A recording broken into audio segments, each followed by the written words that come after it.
Let's go! This isn't D&D. No, it's not D&D, but it's the only way to keep you all quiet before we start the session. So, hello everyone, welcome to Crabby D&D. I am here with Beau. Hello. Ellie. Yo. Kirv. Hello. Mortar. Hello. Vinny. Hello. And unfortunately we haven't got a Romulus currently. Romulus will be arriving a little bit late. Don't know what's going on, just said he'll be a little bit late, so we'll get a Romulus later, I imagine. So for now, if anybody needs to loot his pockets, he's free game. Amazing. His passive perception is 15, just make sure you roll higher than that. So, Perfect. otherwise I will be... so paranoid about getting pickpocketed ever since. I know, right? Once it happened. It would be didn't so His funny. It would be so funny if it turned out it was one of us. Oh, Vinny? wouldn't that be funny? So, so with that, let us begin, shall we? Good to see you're all here again. It's been some time since we've had the whole gang at the table. Well, mostly. Anyway, last session, our party of adventurers succeeded for once. Beau, Ellie, Mortar, Romulus, Kirv, and Vinny completed Cat's court case date, having been granted aid for maintaining Cat's control over the creature, and with a little bit of information being passed, provided by Carvern, regarding the Sons of Silver. The party must now decide what exactly their next moves are going to be, but more importantly, what their rewards are going to be. So as you otherwise stand within the large open chamber of this, of the court hearing room, the main platform, Ellie is still standing on the main platform as she is the one up for trial here. Well, was. As the rest of you behind, here, as all of the dwarven individuals kind of all come to a kind of quieting, simmer down conversation before the lead dwarf at the front of it all leans over the railing. How can we help?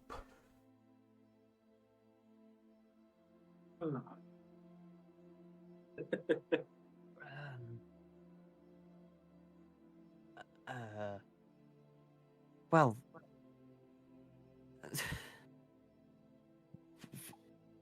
what can you do to help? I mean, like, logistically, I assume you can't get us access to some places that are outside your jurisdiction. So, what are you offering? I mean, I have some things that can help. Requests. Well, start by just telling us what your weaknesses might be, and we'll see what holes we can plug. If there aren't any, then I'm sure we can provide a little bit of financial aid in a time such as this, just to assist you as need be. Okay. Well, I find it easier to concentrate, and I'm training with fighting, but I do that a lot to beats of music, so music could be quite nice. Ellie. Yeah. Maybe before we divulge our quote-unquote weaknesses to these guys, we should just make sure that they're on the level. Sure, we've been proven innocent, but, I mean, respectfully, we don't really know much about you guys. We definitely appreciate the help, but I'm not too happy with the phrasing of that. You can understand. Would you prefer we don't? At the end of the day, we are the monarchs of the or the representatives of the monarchs of the various dwarven settlements, with the main regions being the jury in this instance. We can choose not to help and just let you go free and be innocent. And in fairness, if they wanted to end us, it looks at the sort of like where Roni once was. I'm pretty sure they could do that quite quickly. Fair enough. Mortar will step back.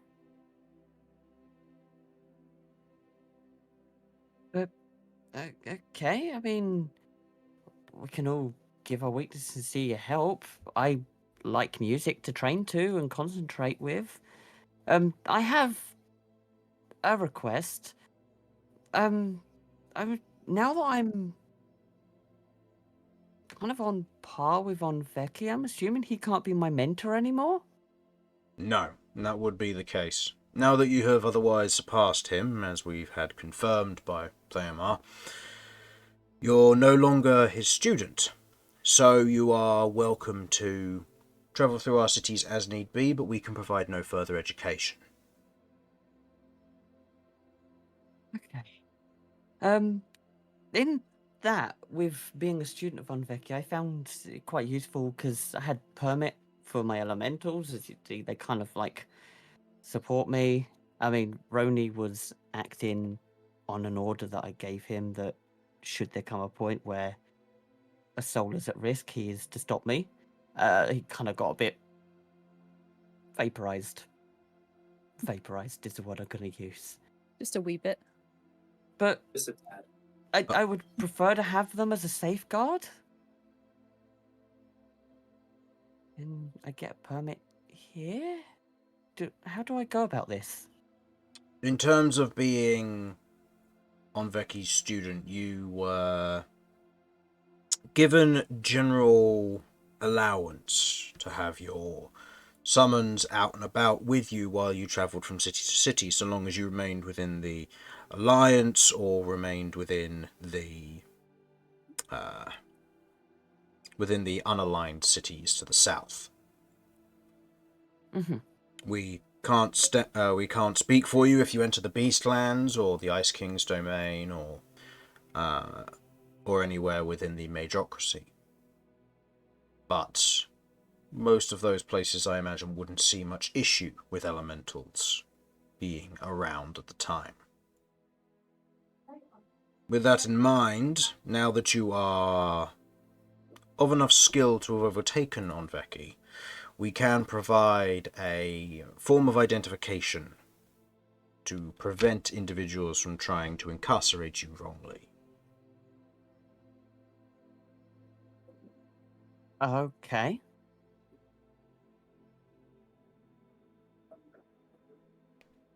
That would be useful. Okay. He otherwise Okay, nods, and you watch as then- a clerk kind of writes something down. Okay. Then I guess at the same time, in all your respective cities, I imagine you're going to have research establishments, etc. Can I have access to them? That The would more be on the information I can get, basis the better. of each individual city, but given the necessity of the situation, I'm sure none of the cities will reject such a claim. As he looks about the other cities, most of them just kind of look back and shake their head. A few think as if they're not allowed to make the call, as it isn't necessarily they're the representative, but they are just that, a representative who can't necessarily make a call like that without further conference. That's understandable. Okay, then my last thing, which, just the admin side of things, is can I keep an open dialogue with this court? There may come a time where possibly I have to face a creature and I need a large area that's going to be safe and away from people. This story is ever changing. I don't know what's going to happen, but I'd rather keep everyone informed as to what's happened rather than surprise everyone with, hey, by the way. So is there a representative I can speak to keep you all up to date? Any city that you enter, you'll be able to get in contact with one of us quite easily, and we'll be able to share any information necessary between us. With the amulet that we'll give you of your representation, you'll be able to get access to any form of information you should need. As for if you own any of the sending spells, you are more than welcome to send a message while out in the field. Just know that sometimes it won't go through depending on who is sending it. Okay. Okay. Right, that's not a problem. It was something I wanted to clear up because I said I'd like for everyone to be kept in the loop, so there's no surprises or miscommunication. We're gonna do this. We're gonna do it right. As for free space, there's a lot of abandoned mining sections down below, and I'm sure many of the other cities similarly have quarried out areas that they would be able to clear out in a moment's notice. Mm-hmm. Well, I mean, we don't know what the future holds, but it's just an example. I would have said wanted to keep everyone up to date, and Of course. I wasn't sure if I could contact you all outside of this court case. That's fine. Well, go look over at the rest of the party. Gonna reveal your secrets? Your weaknesses? Just a cheeky grin on her face. Not even sure why, but Romulus. Kirv smirks back. Romulus will step up first as he's not here. I don't have many weaknesses, but anything to improve what I already am would be useful. Something to help protect Cat. Ellie. I've protected her for a number of years. Well, nearly a year. It's felt like years. And anything that you can offer to assist in that. The clerk writes a few more things down before stepping back.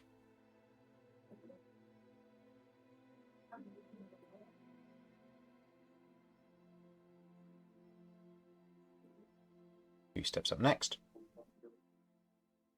Kirv takes a deep breath. She steps forward. Mm-hmm.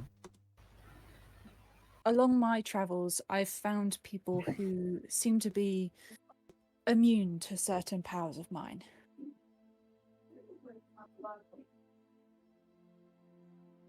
Right.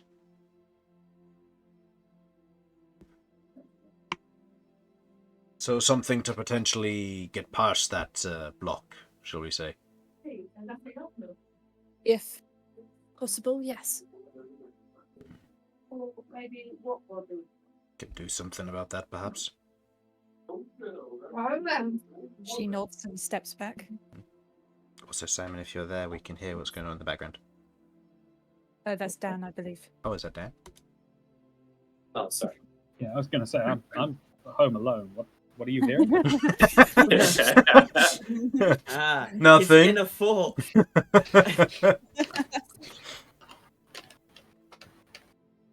I could hear someone talking in the background, and I thought I saw Simon's name light up for a second, but I must have missed Dan's. No, sorry. I think it was my mum. Oh, that's right. Say hi for me.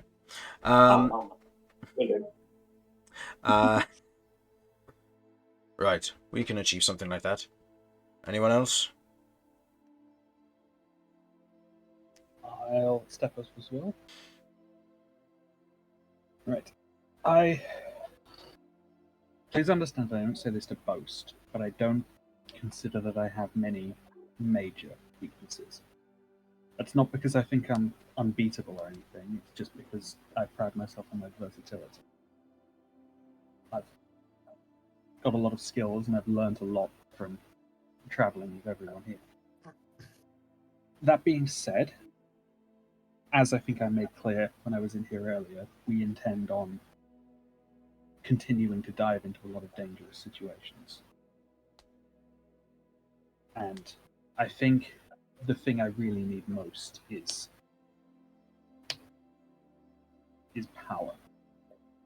To be able to put real weight behind my convictions.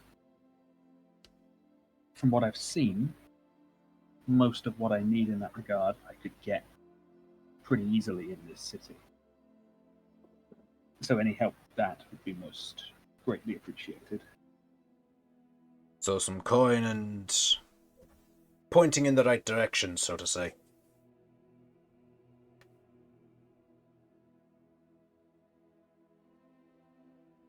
That would be good, I think. There is one other matter. Since we're all friends now, I was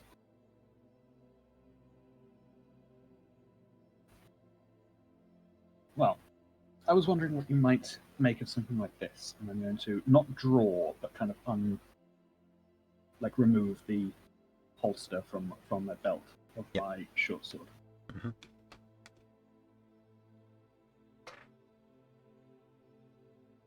The dwarves up above kind of all get a look down, and some of them begin to murmur, and the one in front says, "Can't say I recognize it. Do any of you?" And the rest kind of just generally shake their head. And one of the people down below, the quote-unquote interrogator, otherwise wanders up and kind of puts his hands out almost like as a, "May I?" I'll hand it over. Okay. He takes it, and you see there's a moment as he holds it, kind of somewhere on his palm you see that he otherwise flips the blade a little bit. As he holds the handle, you can see there's a little bit of frost that has built on the surface of the stone around his just around his palm of frost.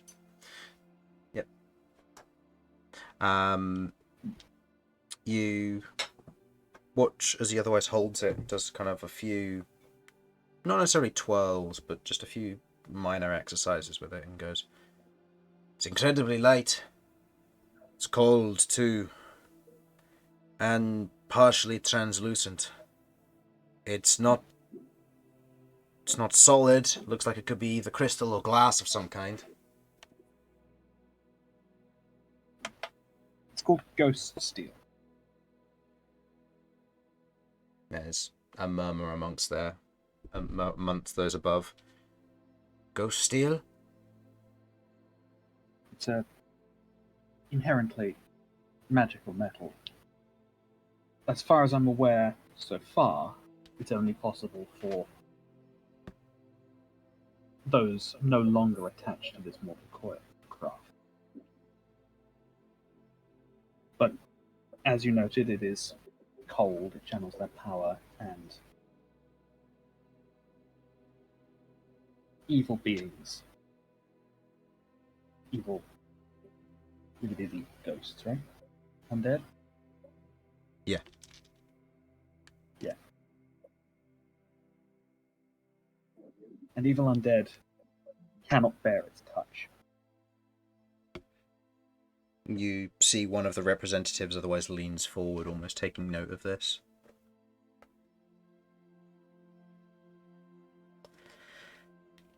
"And where did you say you got this ghost steel?" In a church in an abandoned town. There's a ghostly smith living there and crafting it.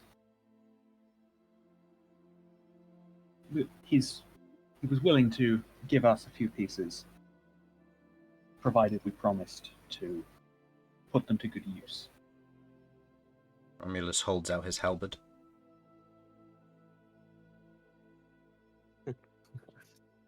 I've got a needle. Yes, you do. I never used it. Well, that's true. "I see." And you see the main spokesperson turns to the one who's just been leaning forward and goes, "You think you'd benefit from this sort of thing?" "Absolutely."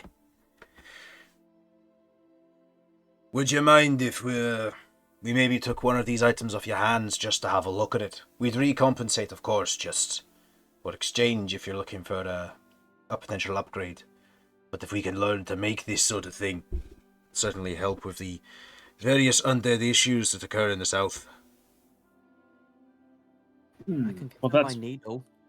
That's part of what I had in mind. I'd be more than happy to to trade it with you on the understanding that whatever you would give me for it, I would intend to put to use to help people. If you can figure this out, learn how to make real use of it, provided you're willing to do the same, to use it for the good of the world, I think that would be a good trade. I think that's an arrangement we can come to quite happily. And you see he nods with this, and he looks over to... let me double check. Looks over to one of the other Dwar and just goes, Gagna, you think we can potentially fund something like this? And you see the spokesperson who's currently in the who's in the jury kind of just continues stroking his beard before just kind of nodding, almost kind of understanding the implications of what this might mean. Before one of the spokesperson, I can potentially help with that.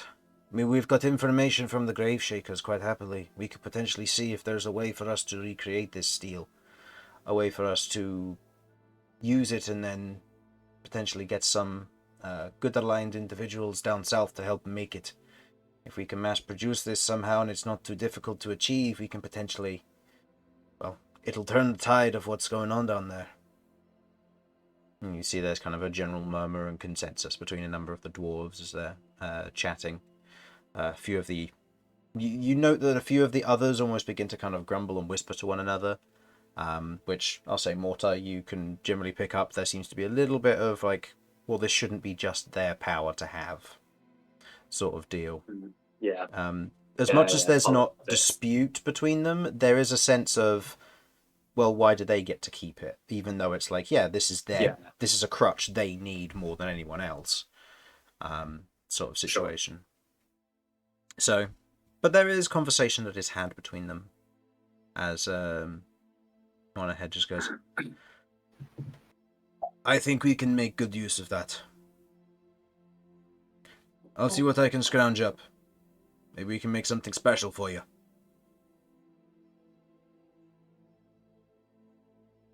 I'd appreciate that greatly. I've seen a small glimpse of what's going on down south.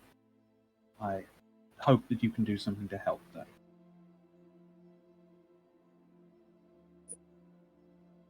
May I ask, we heard from the Ice King with the relation to what's been going on. Was it true that you fought the Herald of Husk?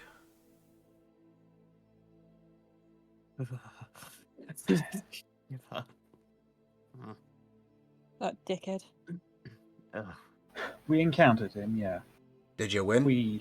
I say we. No. You survived, though.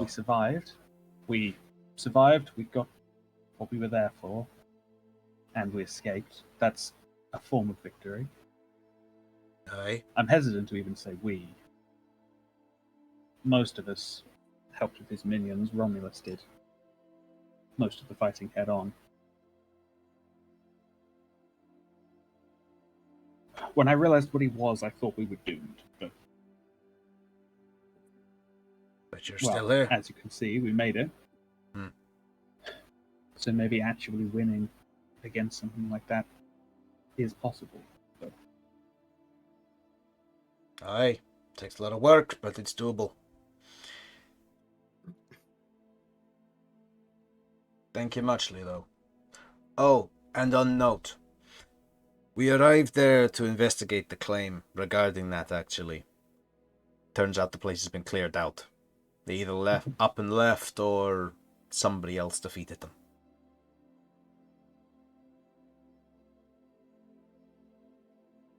Well, here's hoping it's the latter. That'd be nice, but I guess that would be another question. I don't know. I've got a score settled with that guy. I hope he's still alive.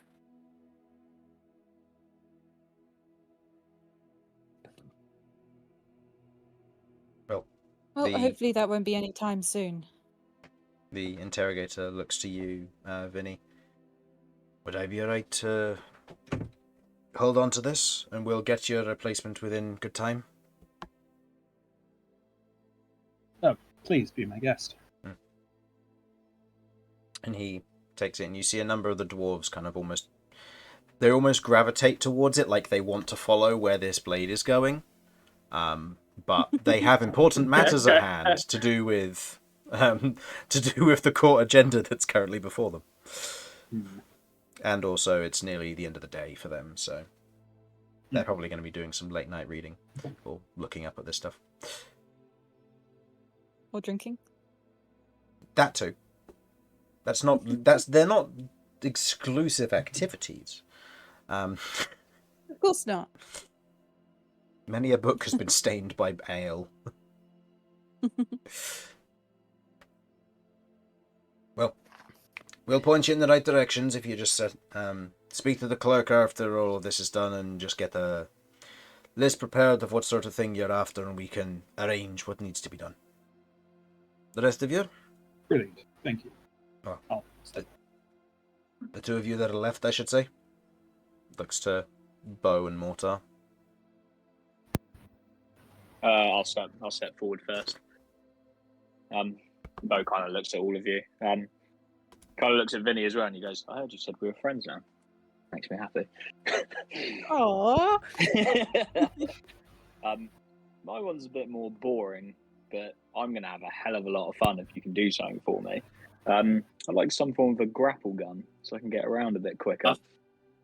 Oh yes! The Oh my god. Yes. That's so sick. the dwarf at the front just nods and goes, I know just the tinker.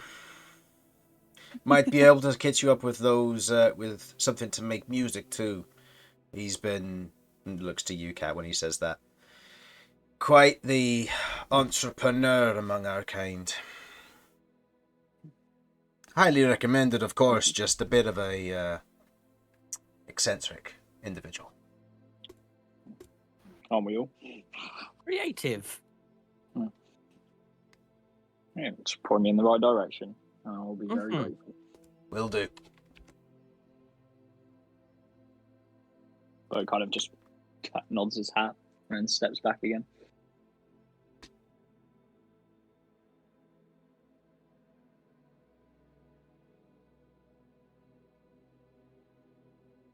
And Does Mortar stand forward?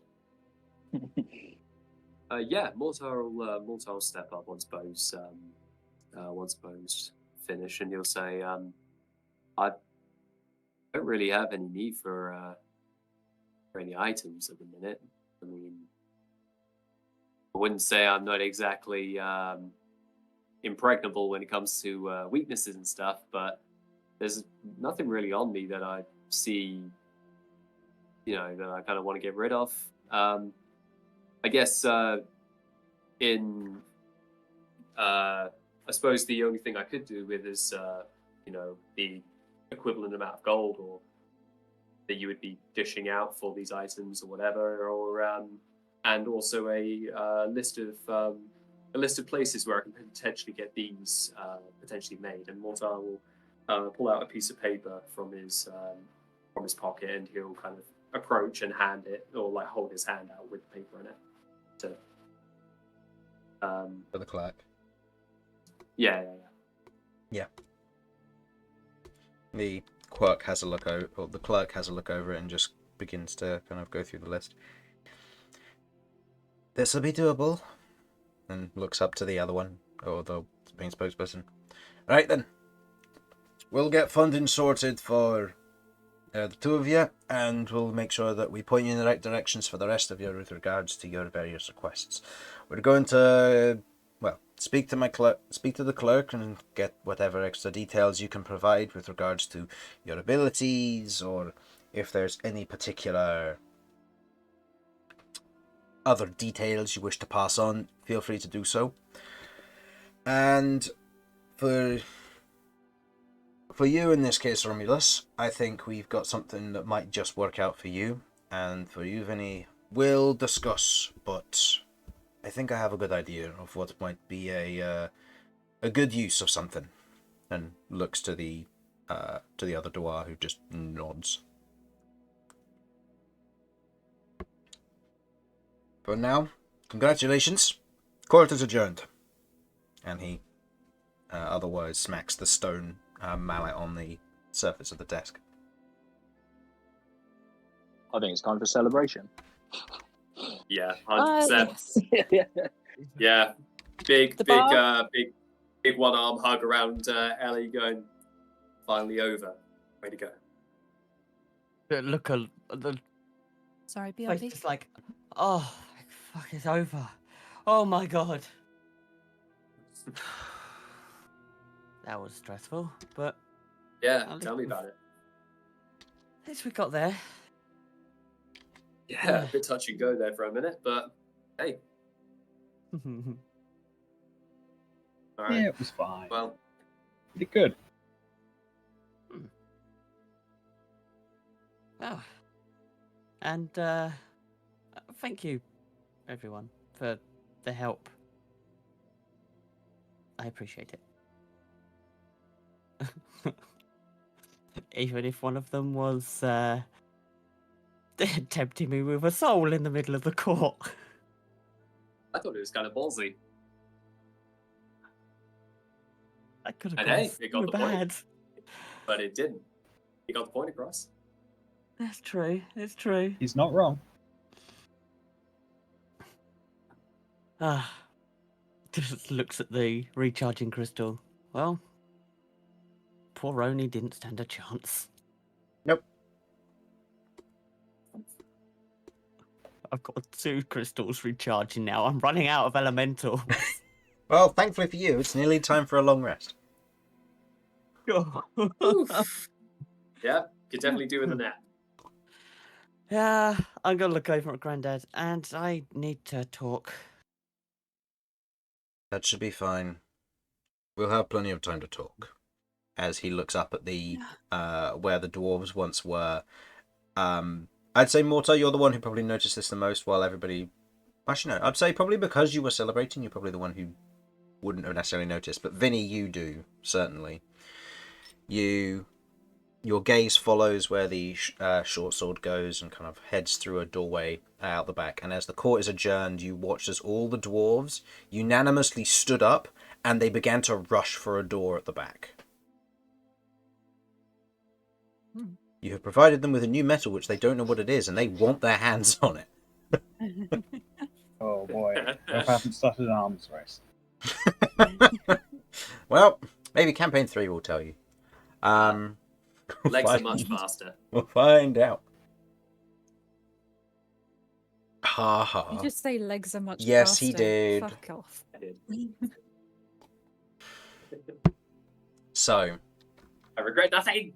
as you go to the clerks and get the clerk and get and otherwise pass off any extra details, the guards, as the court is adjourned, they all just kind of salute in that moment. The various geomancers that were lining the base of where a lot of the court officials were, they kind of begin to filter off and head back out to separate sections of the court.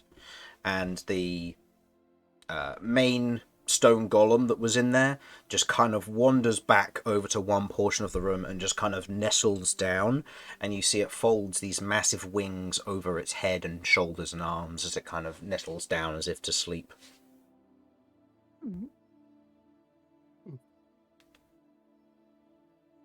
Well, today's been one hell of a day. I'm gonna go and hit the hay early. Happened to celebrating. Yeah, I'm heading to the bar. Loser. You guys knock yourselves out. I'm still fucked up from this morning. I need a nap, and I need it now. Have fun celebrating. Way to go, Cat. Ellie, shit. Just she giggles a little bit like, yeah, it's gonna take some time. Mortar shakes his head with a grin and walks back upstairs. Ellie, roll me an insight check. Oh, I need to actually use like a virtual dice for this. Oh no! Oh Yeah, Chris damn! isn't rolling yours as well. Yep. You told me not to touch them, Yeah, so no, my insight stocks. yeah, So that's it's fine. going to be like horrific. Don't worry. Yeah.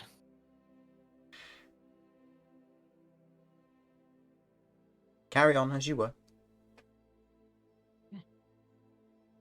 Well, so I assume we're all back at the thing then? If you want to head back to your rooms. Now, I would do the thing, but I don't know if I'd get copyright struck for it, so I can't. I'm afraid I have no idea what you're on about. No, me either. Really? You're forgetting what I'm talking about? Mm-hmm. Is this a bit so you make me use it? No, No, actually. I I genuinely- have no idea what you're is talking it about.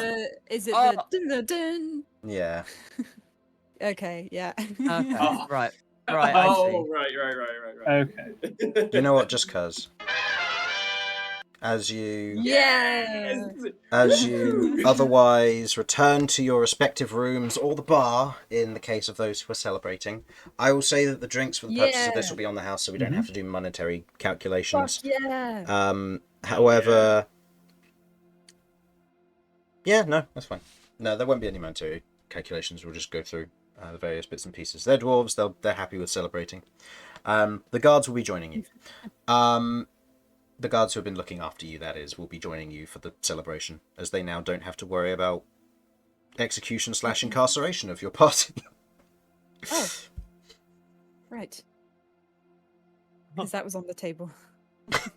Yeah, it was. But Theomar bad. is back in his magnificent mansion. You see Hearn is Yep. just kind of sat on the stool. He's not really been doing much. I See there's a instant follow him back. there's an apple core resting on the floor where he's been eating, sorry. Wait.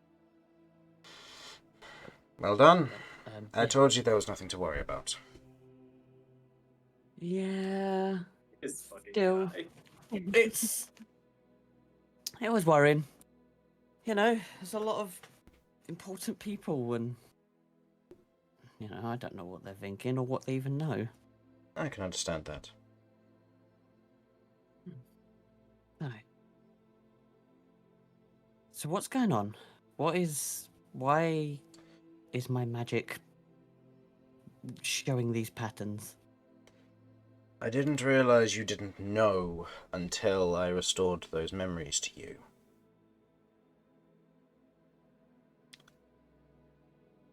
So you now know what you are. Oh, this the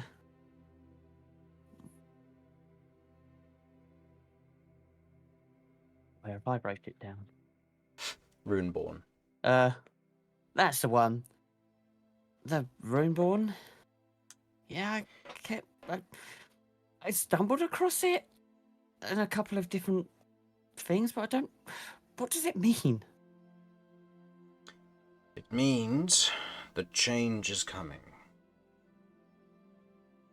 Being Runeborn is very, very rare.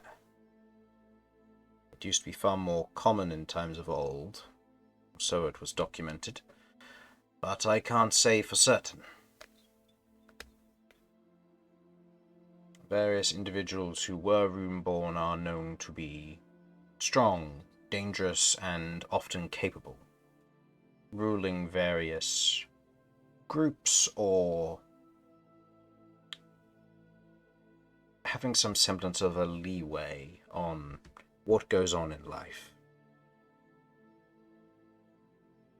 There are some that I have worked with in the past, and others that I haven't. The only thing I can say is that being a Runeborn isn't necessarily always good, but it is rare.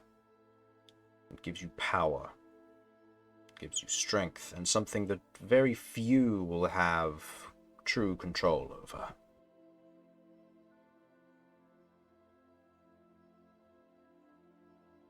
Right. Is this how comes I've been meeting the people I've been meeting? Perhaps.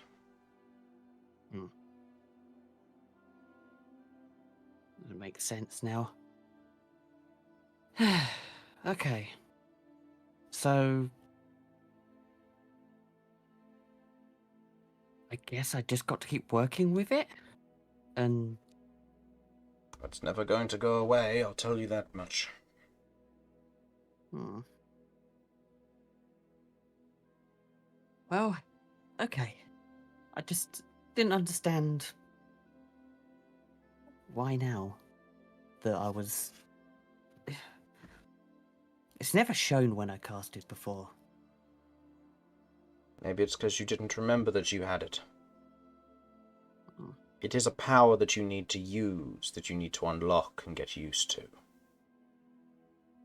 I remember when you were first young and you began to try these things out for yourself, we had to use wands to try and help you contain that power, to direct it, so as to not destroy your own body. You remember when I taught you how to craft wands? She just sort of like sniggers to herself, pulls out her wonky wand. Still have it. Yeah. A good first wand. Hmm. It's still soft and squishy the first time I made it. Wonderful and disturbing at the same time. I like it. Each It to feels their own. weird in these hands. But, yeah, can't have it all. Well, we had to use something to direct your power originally. Now that you have a better understanding of it and your mastery of magic has gotten you this far, it's quite possible that you could drop those training wheels, so to say. And he otherwise kind of taps the end of the staff you're carrying. You won't need this should you try to embrace your rune magic more.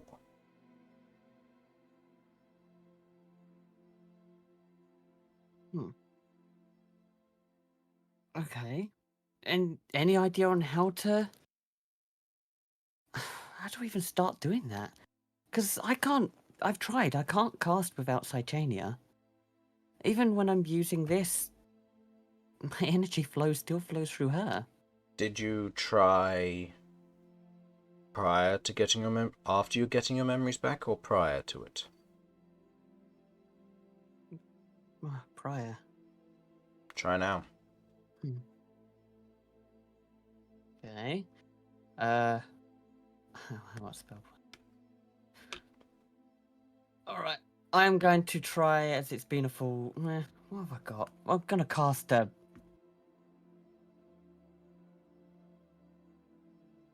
The area changes into the fighting pit, or the sand pit in this moment, and Theomar stands across from you and just kind of gestures to strike at him, before Hearn otherwise stands up and walks over, and he's like, "No, I'll be fine." You Cast- know, we can cast create what you may training need. dummies, guys. I know. Right? Okay. I am going to cast... do I have any? 6th level? No, that's fair. Okay, alright, the only one I can actually do. I'm going to cast Crystal Lotus, but I'm gonna try if I can work out how to do this with casting in a weird way. Trying to add the shield rune? Okay. So, as you begin to focus to try and do this, go ahead and make me an intelligence check, if you please. Intelligence check. No, I'm not using that. That dice has been spiteful for 2 sessions now. I'm gonna use this one. Oh, fuck off. All my dice are spiteful. You want a Tides of Chaos? I can give you back with a reroll. You know what? Thematically, trying to tap into this for the first time. Yeah, it makes sense. Alright, roll your wild magic first before you reroll, because I want to see what you get. You might turn into a potted plant and it doesn't matter. 23. This dice. Okay. Oh man, of all the things to have happened right here. So, as you go to cast in this moment, beginning to control, what was your new roll? 16. 16. You begin to focus, and as you begin to kind of bring the rune into being in front of you, kind of with the natural magic as you do, without the focus, you can feel the intense magic beginning to form along your arm. What your other arm, the one with the tendrils, almost begins to scribe the rune in the air, almost drawing these thin and thick lines of arcane magic and weaving before they imprint on one another, kind of flattening into an image. As you go to cast Crystal Lotus, it otherwise shoots through the shield rune. There is a surge of wild magic, and the runes on your hair bangles glow and dissipate the effect of turning you blue. As that is the other effect that is affected by the remove curse that you've put on them. Oh my god. So Cat is not blue for today, which is a shame. Huzzah. Hold on, I just got to double check. No, Is that, they does do that... their job too. However, they're okay. That's not a dead roll. That does have potential upgrades if you end up casting it with really high level spells, but it's fine. Really high level spells. So as you do this, Thamar is going to attempt to show off something as well with part of this, because everything is educational with him. As you cast this, he is going to attempt to counter this at 5th level. Notably, I'm still going to need to roll for this.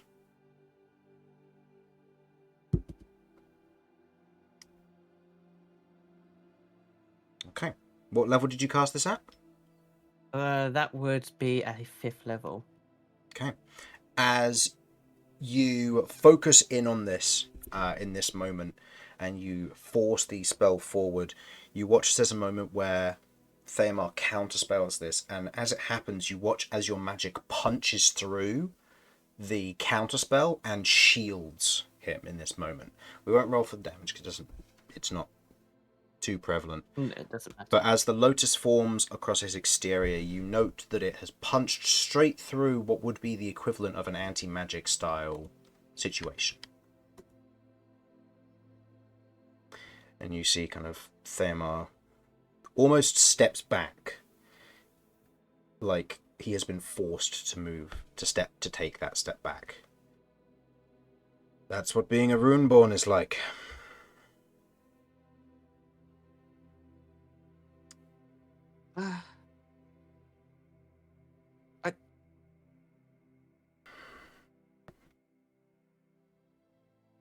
How did that just go straight through your counterspell?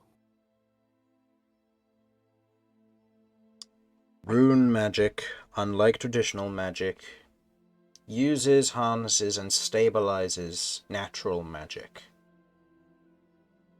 He, otherwise, almost with kind of a gestures towards the bands and your cloak. Rune magic is consistent.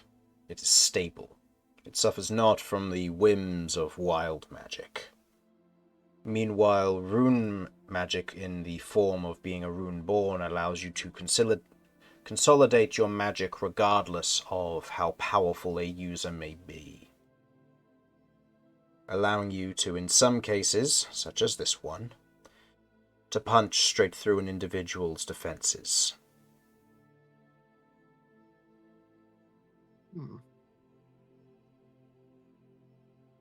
Being Runeborn allows you to do two things. One, you are your own spellcasting focus.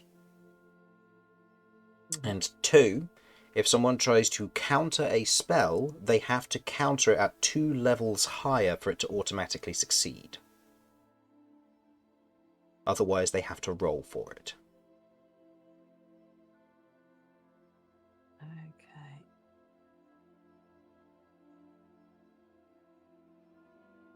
Okay. But doing so would mean you can't have Sychania attuned. Where she's in this inert state currently, that's fine. Once she is repaired, you will lose this benefit until later on, perhaps.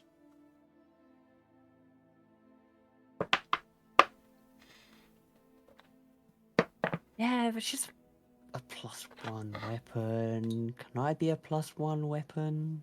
Maybe eventually. Naturally. Good lord. You haven't trained with rune magic, so the possibility is there. Huh. Okay. So it's if I'm attuned, so it's not like if I don't use Psychania. Yeah. I'm attuned, but I don't use her, I can't use it. So if you're attuned to her, she counts as your spellcasting focus, and she overwrites your natural ability to be your spellcasting focus. Okay. Simply while she's bound to you. In the future, let's say, for example, you defeat the creature, hooray, cat's back, Psychania will no longer be of a hindrance in the fact that Psychania has to be the one to take control. Okay. Okay. That's good to know. It's good to know. Awesome. All right. Well, okay, well, that's a lot to take in. On top of that, have you finished with Treladex? Treladex said he wanted to speak with Carvern, wanted to see if she was worthy. He's been having ideas about ways to potentially transfer some scales back to her. I'll show you the details for the ritual which he has in mind once you and your friends have finished celebrating. If you are not celebrating, then I can show you now, but... And I'll pull out my notes that I've got, that I've compiled so far, of everything that I've been trying to work out. We'll consolidate this. Regardless, I'll be in contact with Carvern, and I'll need to hold on to Treladex for some time until such time as the ritual is completed, if that is all right.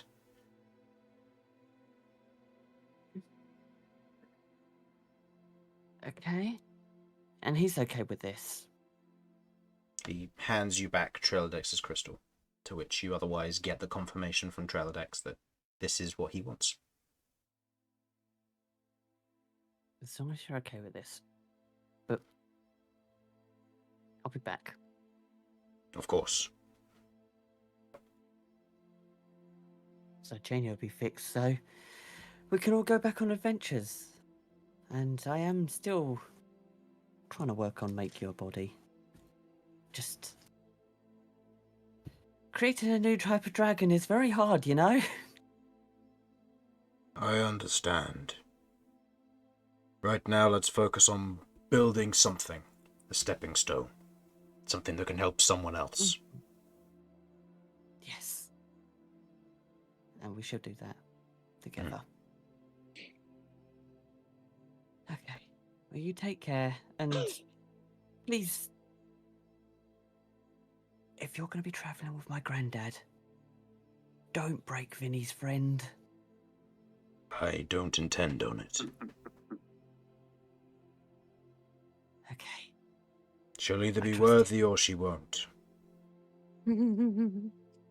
Well, do what you must do. I trust in you. Pass Treladex back. Then. Yep. Okay. Okay. You should Then go that is join my the conversation celebrations, done. Cat. Be with your friends. You have succeeded at this. Yeah. Yeah, they were saying they're going to go for a drink, so I might go for a drink. He pauses, and there's a moment of him kind of going, I hope she's joking, before you hear a little bit of a laugh from Hearn behind you. Don't forget, Theamar, how young we were when we had our first drink. And Theamar shoots him a glance. Good.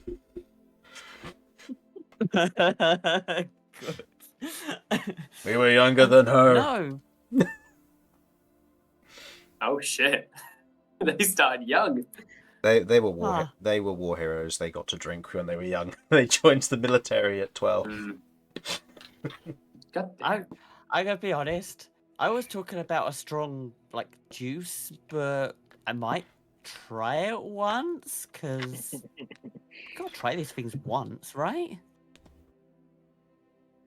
I'm in safe hands. I've got my friends and my family. Yes, I'll go with her and make sure she doesn't drink too much, but I see nothing wrong with you trying a drink. Just don't go overboard. Yes. I'm gonna drink everyone under the table. Yeah, you are, because you're We immune to the speed effects run of drinking alcohol. before Romulus gets back. It's gonna be really easy too. Yeah. Because unlike the rest of you, Cat is immune to the effects of alcohol for the next 22 days. Wild magic. Wild magic. It's been graceful in the alcoholics department. Yeah, it has. It's like, oh, somebody becomes immune to the effects of alcohol for 3d6 days. But they've just been racking up and hasn't rolled in a while, so we're still burning off like the last 2 times it rolled. Yeah. Rolled a few times that. Blown myself up once. It's been jolly good. Yeah, it's been fun. So, Okay, then I'll go out and join the rest of the party. okay, you head out with Hearn. As you get back to the bar, you can see that Beau and Kirv, Romulus and Vinny are all there. Mortar has, however, retired to his room.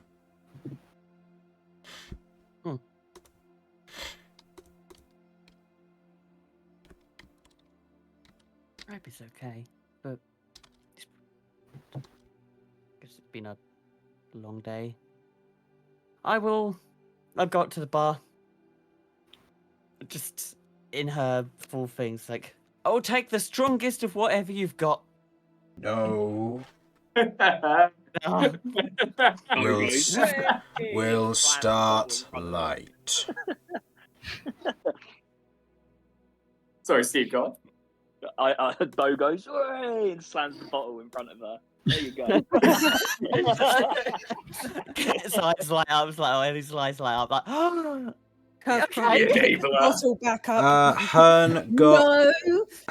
got a 20 on his deck save because Danger Sense Barbarian to snatch the bottle. It's somebody else is in danger, but still. I'm pretty quick as well. Can I roll a dex to see if I avoid it and take the bottle again? And Go on then. Fine, I have it myself. Go on then. Do you need me to roll? Or are you all good? Oh. I'm all good. I'm here. Oh no. Oh, He's here. He's ready to play. Where is my dex? That is a 27. You Whoa. as you see Hearn's hand reach towards it, you just kind of deftly snatch it back with that nice deck save before taking a drink. I go, fine. If no one else wants it, it's all mine. I'll be like, I'll say, is it sorry, did I hear you changed your name? yeah. I'll go. I'll sneak some later. Don't worry. I'll save a bit. Mm. Okay. As Hearn reaches over the bar, kind of finds a bottle of something, just kind of gives it a sniff and goes, and pours a glass for you, Ellie, and goes, have a bit of that, see what you think. Probably has a mouthful.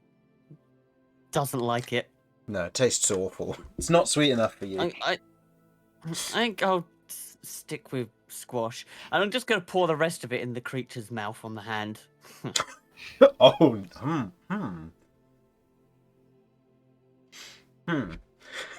Squash becomes corrupted. Roll initiative. The creature's drunk. Yeah, baby. Oh, they're just on juice. I'm just going to keep him constantly drunk so he leaves me alone. All So, he's doing is singing in my head. so the creature isn't. Oh no, that's the worst. No, the creature isn't drunk, but the mouth does drink it. Oh no! Why did that sound bad? Because I can Why make did that any sound bad? statement sound bad, Dan. Why did yeah? The I hand could is also your ask enemy. you, Of Steve. course, I can make it sound bad.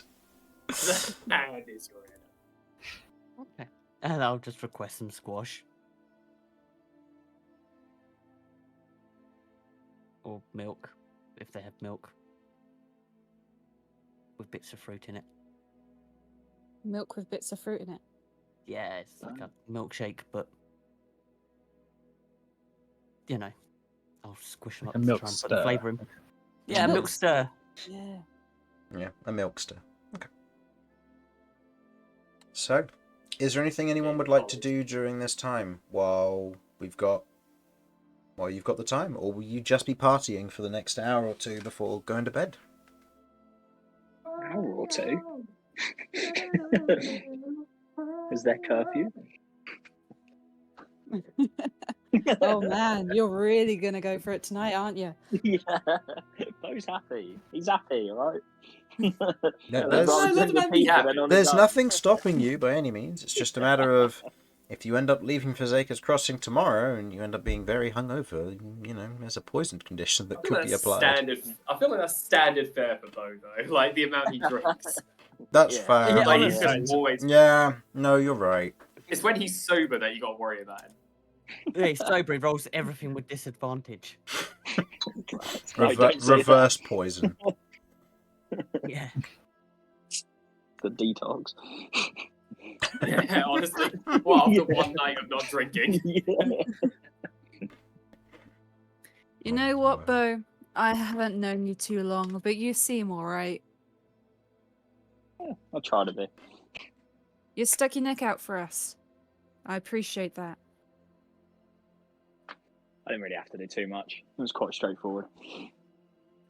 It's not like you guys are hiding anything, right? Just kind of looks around at everyone. Everyone's hiding something. Yeah, very true. Yeah, I don't think we're hiding much on purpose, although there's a lot going on at the moment. I'm sure there's something we've forgotten to mention. Yeah, probably. It'll turn up at some point and we'll be like, oh yeah, that's what we forgot to mention. As it's trying to kill us. Who knows? Keep me on my toes. Yeah, Vinny, what is your favourite colour? Blue. Blue. Interesting. I wouldn't have taken you as a blue guy. Oh, like the sea. I get it. Mm-hmm. Yeah, and like my big fancy coat. Yeah, phallus. True. Yep. True. Why do you ask? Oh, I just thought if we're sharing, let Oh, I see. let let Beau get to know us a bit more. Yeah. I've always wanted to know what people's favourite colours are. That's Mm-hmm. fair. Is there- But in that case, then why don't you ask the questions, Beau? Oh, Fine. God, don't put me under pressure.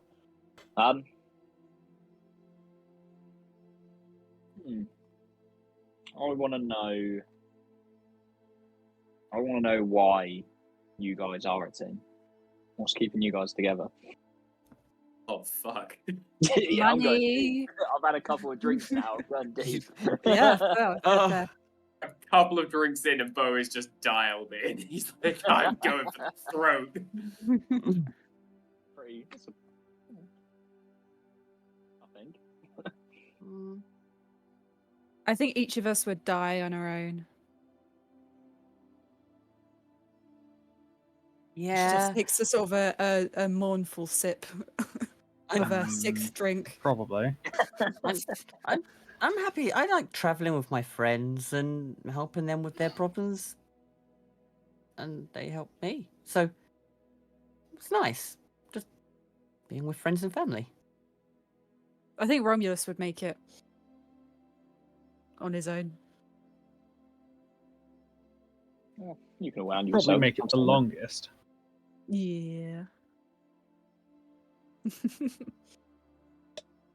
Oh yeah, and what Ellie said. For sure. When it was like make it the longest, Ellie was like, actually I think and then thinks, but I did get mugged by a rat. Maybe not. Just carries on drinking the milkshake mash thing. I mean, for me personally, obviously, you know, at this point, I'm from hell, and Yeah. the material plane. I've never been here before, and I don't know what out here wants to kill me and what doesn't. I mean, I'm quite lucky I found these guys as soon as I did, and that they're nice, you know. How drunk is Kirv right now? Yeah. Are you telling me you feel more safe in hell than here?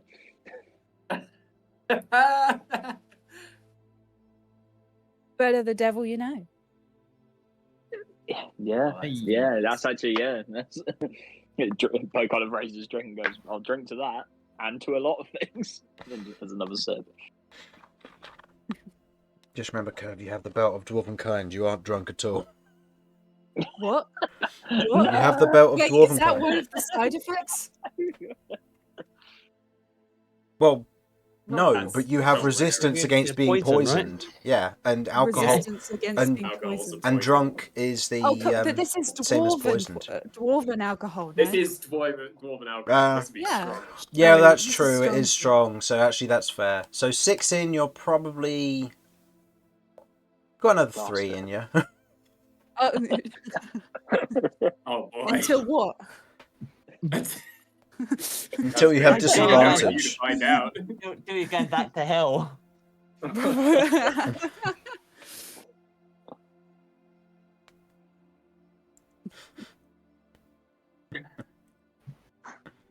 Oh.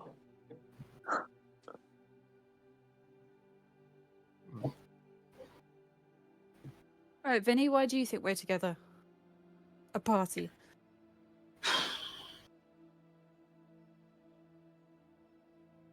To be honest, I'm not certain. We're all pretty different people.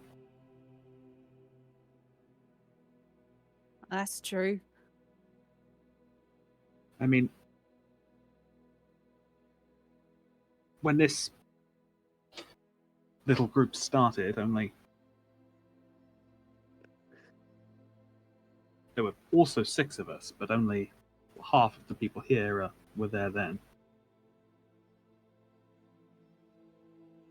They didn't die though, Beau.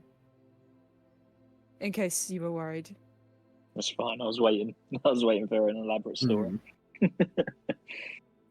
Well, I mean, technically Kay is still here with us as well. Yep. But We technically have a 100% survival rate. Might be a bit of a yeah, stretch. technically. Mortar's still alive. But He now, just had a holiday. Anyone noticed he's been a bit weird as well? But Mortar? Yeah. Yeah. But he ain't too forthcoming about his emotions. Don't blame him, but you know, we keep an eye on him. I mean, I'd like to Yeah. help him get better at that, but it has been a pretty long day for him.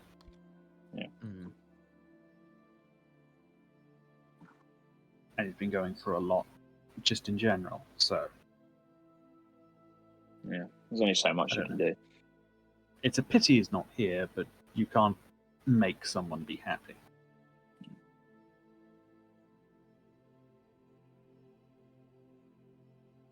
This cat stops and thinks for a minute. I wonder if there's a spell for that. Shush. Be Drink your milk. happy. Okay, shuts up, drinks milk. I mean, what if you like do, I don't know, like compulsion or something, or like suggestion, just go like happy or something, like just the one word, just happiness, and see how he reacts. Smiles. Take it back, take it back.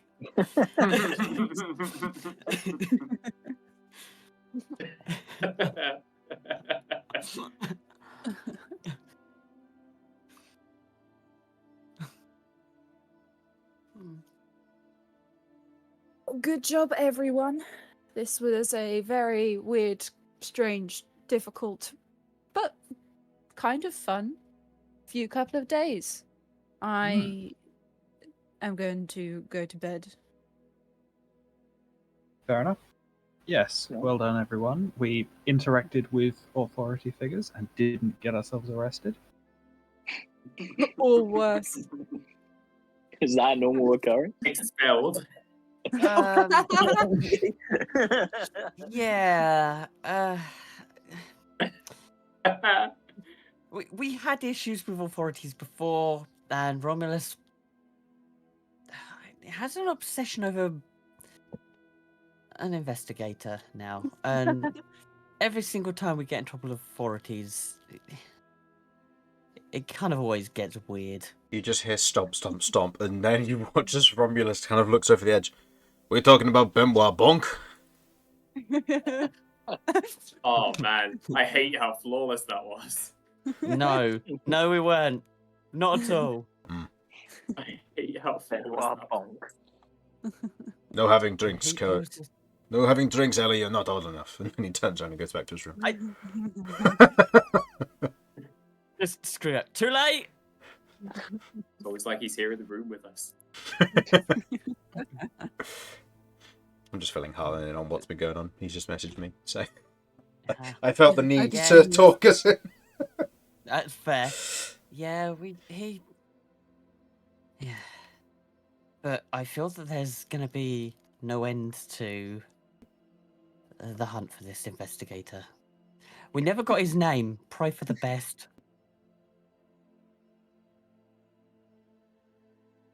Yeah, probably for the best. Mhm. And Kirv will give Ellie a hug before heading upstairs. We're heading off to bed. Turn the hug, and I'll. Was it tonight he was going to talk about the thing, or was he going to do it tomorrow with Grandad about the spell? Tonight when you've finished celebrating. Okay, so as people start heading off, I'm going to also go back to my granddad. Okay. Leaving Beau to sit and drink. Castor showed up at some point. You're not sure when. But he has joined you at the bar, along with all the dwarf guards who are going to be sticking around for a while. Cool. Trying to make some more friends of them. Yeah. Vinny, were you going to be staying up late, or were you going to be heading to bed fairly early? I'll stay up a little longer, but Okay. not for too long. Hearn goes back up with Ellie as you go and speak to your granddad, going through the ritual bits and pieces, as he kind of goes through the details on what Trilodex had in mind and the various spells that you could be taught for, kind of taught how to use it, and how those spells could potentially be useful for the purposes of the ritual, what kind of things you'll need, and mentions how he'll arrange a space for this ritual to take place with the Dwarven Court. Now that, you mentioned the open space, so they'll get a space made for it Excellent. for whenever you get back. Alright. Hmm. I also believe Okay. you wanted to send some sendings. I do plan to send some and to scry. Oh, I'm going yes, to scry that's on right. friend. Who were you going to scry on? Friend. The dark creature that we found in the Oh, mountain. friend. That's right. Okay. Friend. Right. What save is this that I need to make? Now So- you're asking questions. It's Wisdom? probably. Uh, Usually is. what level is scry? Is 5th here. level. Okay. Wisdom save. Wisdom 17. And go ahead and roll me wild magic if you please. We also didn't roll wild magic earlier when you did your crystal lotus, just in case well, actually no, it wouldn't matter because you used your tides of chaos anyway. So go ahead and roll for the scry. Yeah, Okay. we're good. You're all good. The only dice that rolls above a 10. Okay. So now I need to go and find his stat block because I forgot you were going to do this. It won't take long. So that is a 13. So that will fail. Yes. As Tell me about friend. as you begin to scry You see the otherwise hunched over figure kind of just sat on the peak of a nearby mountain, kind of observing the clouds as they go by, kind of the singular large eye, the cloak wrapped over them as it just kind of flutters to one side as they just stare off and out into the wilderness, not really doing anything. You're not entirely sure where they are either. It's mostly mountains around them. Go ahead and roll me a perception check. Oh, good lord. Yeah, no. That's like a -1. That's a 4. 4? Okay. You can see that... Oh no, never mind. Yeah. Sorry, you'd make this with advantage, sorry, because you have the observant feat so you can read lips. Oh, sweet. Shit. I forgot about that. That is 17. Okay.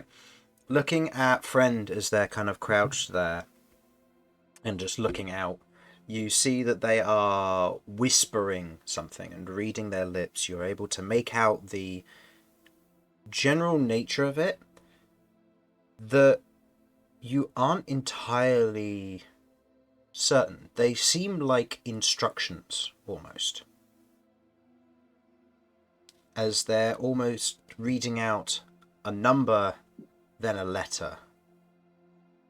4A to 6C to 7E. Doesn't take long for you to realise that he's playing a dragon chess game over in his head. Oh. Oh man, that's cool. How's he looking? Is he looking Thin as always. healthy and Um, well, yeah. Thin and malnourished as always, but otherwise crouched and looking over the horizon. And you watch as the sun begins to rise in the distance from where he is. And go ahead and make me a survival test, if you please. Or survival check, sorry. Okay. +3. Okay. Oh, I get the Natural good rolls 20. now. 28. Okay. Hell Okay. yeah. You just needed to break the dice in. It's alright. Nah. You're thinking about where he must be in the world for it to be dawn already. And you realize at this point you're in Gomuldur, which means that if he's seeing the sun, he must be further east of you. Which means that he is potentially, and from this view where you can see there are mountains all around and what looks to be a body of water off to the north compared to this, he is potentially on the cusp between the Taros Mountains and the Rustline ridges, which leads into the old Empire territory, the area which was abandoned for several hundred years and was owned by necromancers and other undead creatures for quite some time. Huh. And as the history books would say, where the fight versus Ringar took place the first time. Hmm. As he seems Huh. to be just looking out across the ocean, almost waiting before, well, kind of seeing the sunrise, before he stands, kind of pulls his hood up and turns around in that moment, and he stops and looks up at the scry sensor before kind of his head begins to twist more than it usually should, almost like that of an owl, as he begins to look at the scry sensor and just kind of begins to tap on it. You can hear the loud reverberation in your ear of kind of fingernail tapping on glass, like a fish inside of a fish tank being tapped. Oh man. I remember you.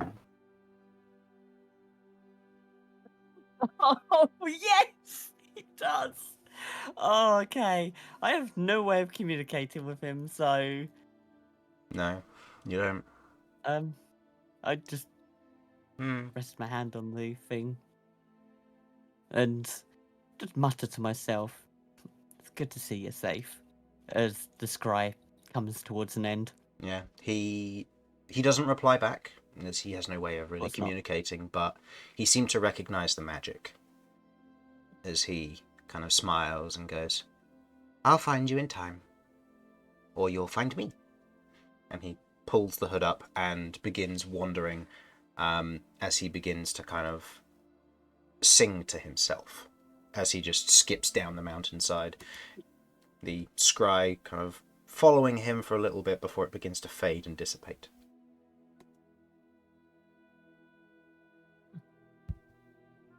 That looks up to her granddad.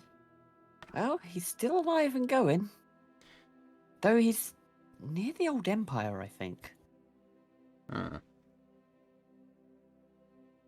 He's a long Interesting. way away. That is. But he recognised my magic. He said hello, so... That's even more unique.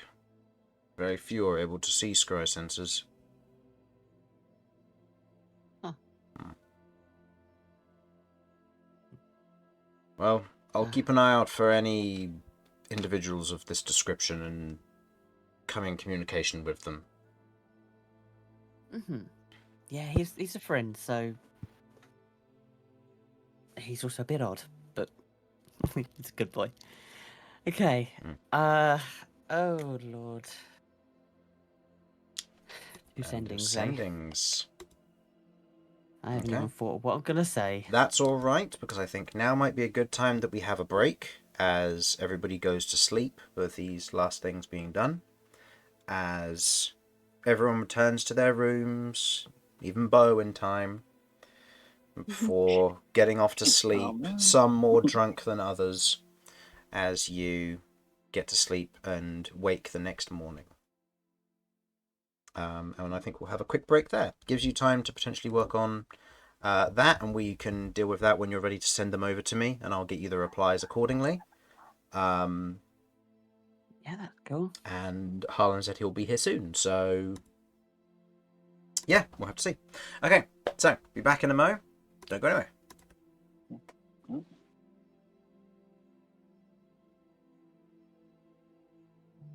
gonna go get a drink quick. A sec. Yeah, that's There cool. we go.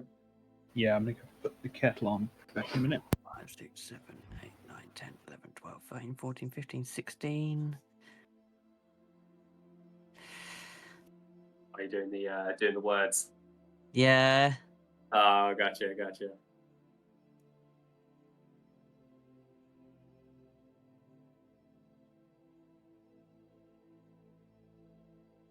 19, 20, 21, 22. It's 25, isn't it? Yeah, it's 25 for sending.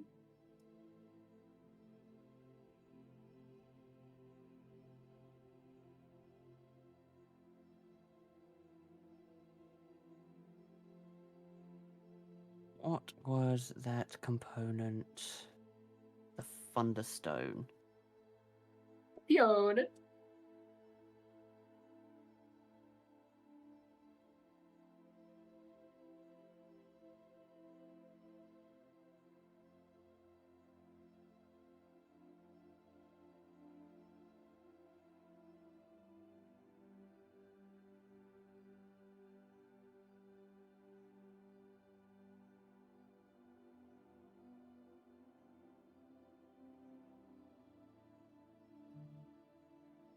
I am back.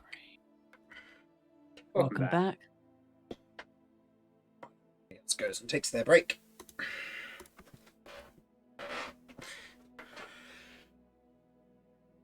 Hey. I'm going to open a pack of cookies. Ooh, what flavour? Double Deep chocolate. flavour. Ooh. I need to type this out to you now.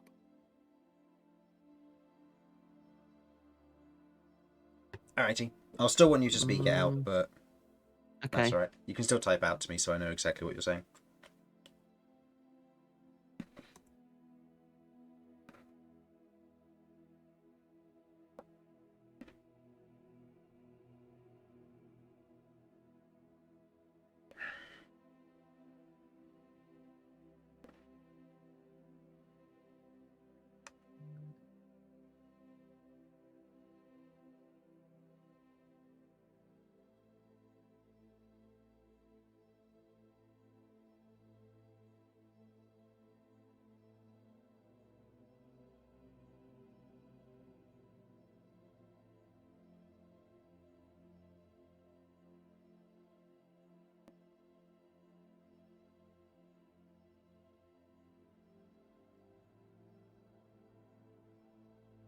Mm, Mm-hmm. just typing. Mm-hmm.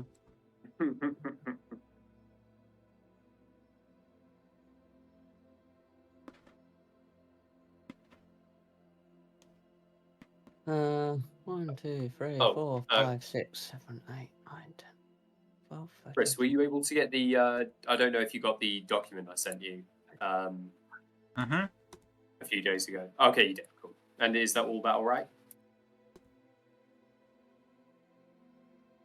Sorry, eating biscuit. Oh, no, you're good, bro.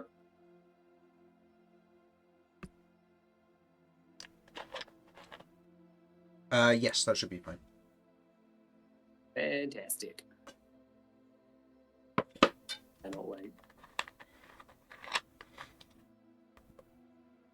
Were there any suggestions you need me to make at all, or that all good? Should be okay. What do you mean by suggestions specifically? No, just like if there's anything that you may have been stumped on, because I know we discussed that before, and it looks like you've got everything here. It was mainly just for the I'm first sorted. bullet point list that you had. If there's anything you needed me to add or anything, but that's all right. Oh no. I've fully fleshed it out, so I'm all good on that front. But thank you. Cool. That's right. Okay, is this the first one? Good. 1, 2, 3, Yeah, We that's have a task got. 5, 6, 7, 8, 9, 10, 11, 12. Do we have a Harlan? You do We have a indeed. Harlan. Yes, hello. A wild Harlan has appeared out of nowhere. What am I going to do?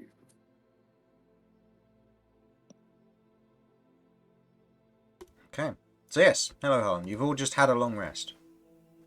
Oh, I love a long rest. All of my stuff love a good comes nap. back. Mm-hmm. I love a good nap.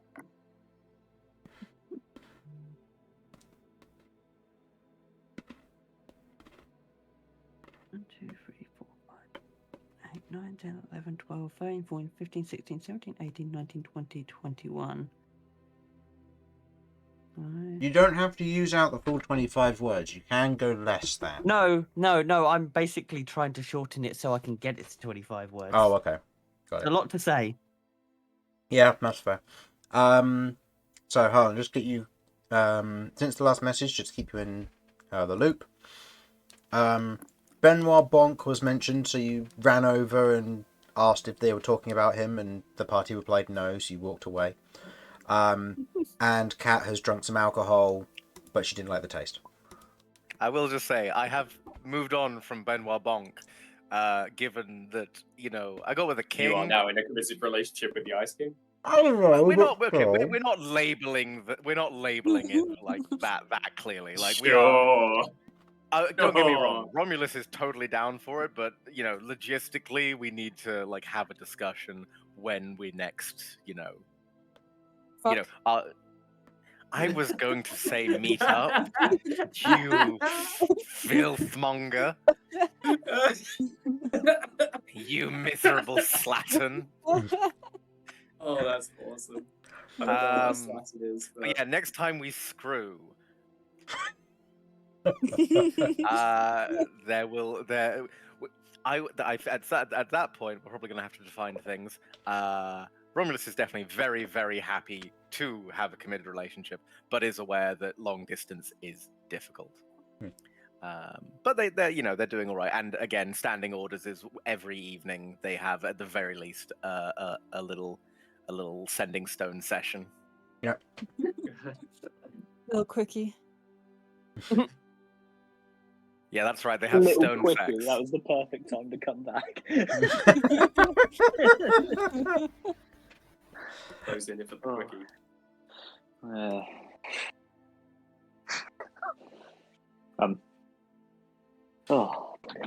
Yeah, I'm back now. I'm That's back right. from my break. Just for your Ice King, please press 3.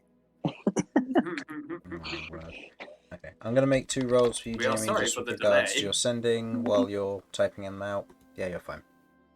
Oh.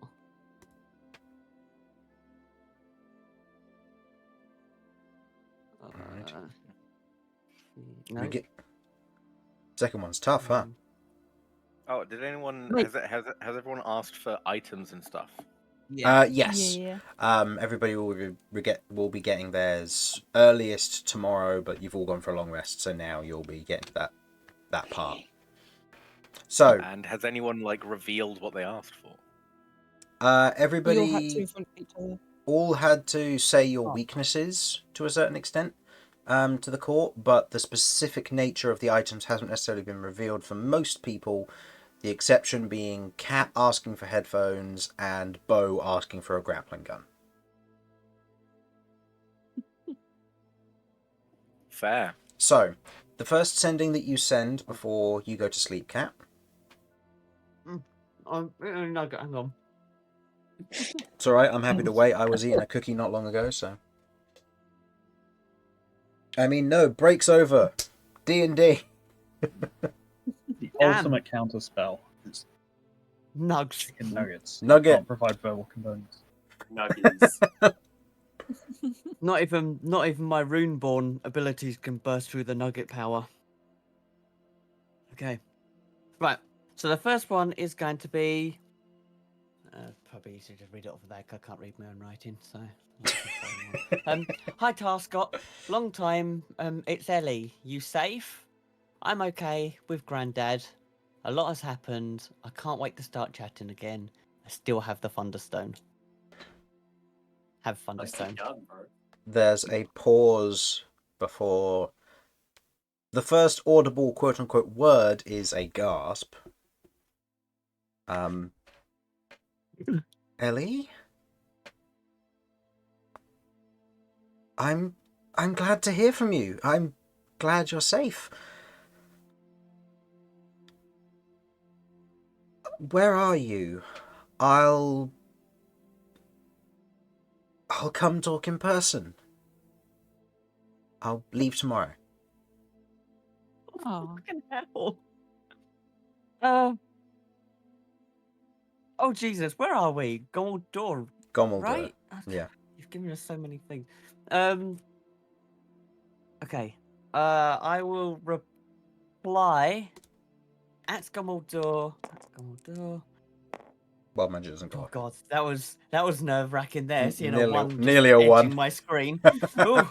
At Gommel Door, Grandad remaining here, I believe. We're going to dungeon. I think that's 15. But we'll return in a week-ish.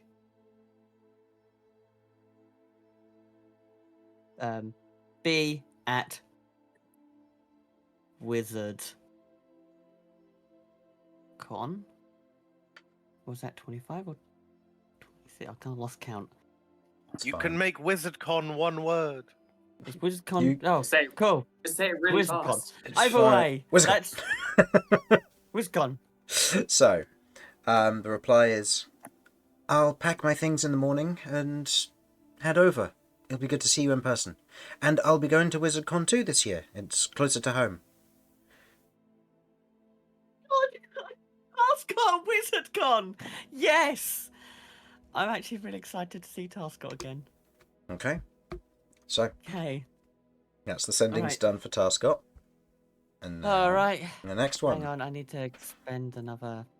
Give me a second. I need to. Hang on. I'm having to make sure that I'm mathing everything correctly. Okay, so that'd be that. So I can reply once to Oak, and that'll leave me with 3 spell points. If I Okay. do. Otherwise, right. So I'll send my message to Oak. Ellie, very excitedly, before realizing what she's doing, shouts, Oak, it's Ellie. I miss you so much. How's the family? With Grandad and now ready to continue journeying. I will keep in touch. Again, there's a slight pause before. You better keep in touch, Ellie. I'm glad to hear you're alive. Did your grandfather know? Don't answer that. I'll get in touch with him myself. Stay safe. Speak to you soon. Okay. and it's late at night now. So Cat's gonna send, or Ellie's gonna send one last message to him. I promise. And good night. Good night. Oh, also the kids are doing well. If you're going to be going, my son wants to go to WizardCon in the next few weeks. Oh, I'm out of sending. Cat literally, Ellie just stops and like looks up at Famer. I need you to send one last sending. Can you do that? Who to? Oak. Tell him I will be going to WizardCon. Alright. Ellie says she'll be going to WizardCon, but she's run out of power for the day. She's going to bed. Hi. Sorry I kept this from you. It was so you could focus on family. Yeah, Now, I'm going to watch his facial expression. Is he getting told off by Oak? Insight. I need to know. Okay, that's, you know what, that's really good for Ellie, so that's, what was my insight? -1, so that's still 13. Yeah, fair, I rolled a natural 2. He's charismatic for a leader, but he's proficient in persuasion, not deception. Yeah, he's been told off by Oak. There's kind of a sigh and goes, "Oh, that was an apt response. I hope he gets good sleep anyway. As should you. You've got a busy day tomorrow." I'm going to give him his font back. Yes. He takes the bowl of water and just kind of doesn't know what to do with it before an air elemental comes along and he hands it off to them. And then I'm going to go to bed in my room in the mansion. Okay. The night passes. You all wake up bit by bit. Not as early, knowing that the shops won't be open this early in the morning. Who would you say is the first to wake up amongst your troop? I'd probably say it'd be Mortar this time. Okay. Yeah, you did head to bed early, so that'll be fine. So, you wake up nice and early. You get dressed, have a quick wash, and as you head outside, you can see that there are 2 dwarves currently fast asleep on the sofa in your main waiting area. Mortar will kind of look at them. You said none of the shops would be open, right? You slept in so that the shops would be open for the most part. Oh, perfect. I don't think anybody mentioned they were going to go to the town, did they? Nobody character. mentioned in character, no. Not in character, no. But you know that me and Beau are going to have to go and meet a tinkerer. Yes.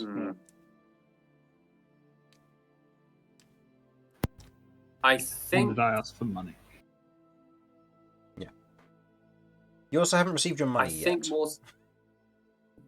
Okay, where's the money? Give me the goods. Give me the money. Where's the money? Well, there's 2 Where's the money dwarves currently fast asleep on your sofa. Who knows? Maybe one of them has the money.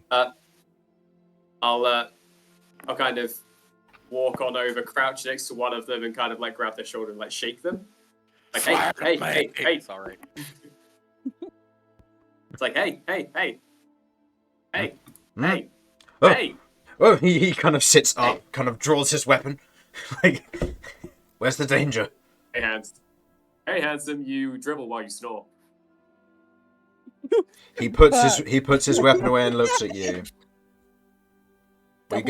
We guard you for several days, and that's how you treat a waking dwarf.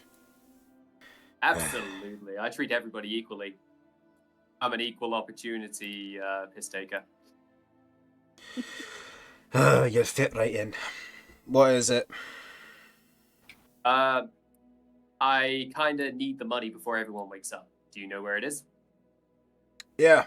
Head down the corridor, take a left. Yeah, take a left. You'll find the clerk's office. She got everything sorted and has put it into bundles with your names on it. Amazing. Thanks, man. You're the best. I promise I'll probably try to remember your name. I'm not telling you my name. Sod off. That's fine. Okay. Dwarf I've been the start of a Sideman beautiful 1. friendship. You head off to the clerk's office. It's not hard to find, and as you otherwise enter into the clerk's office, you can see the clerk is currently fast asleep in one of the chairs, but you can see laid out on the edge of the desk are a series of bundles for everybody with their with names on them. Some of them look to just be like letters as opposed to like full bundles, but yours is what looks to be a hefty bag of coins. Also kind of rubs his hands together. He hasn't seen this much money in his life.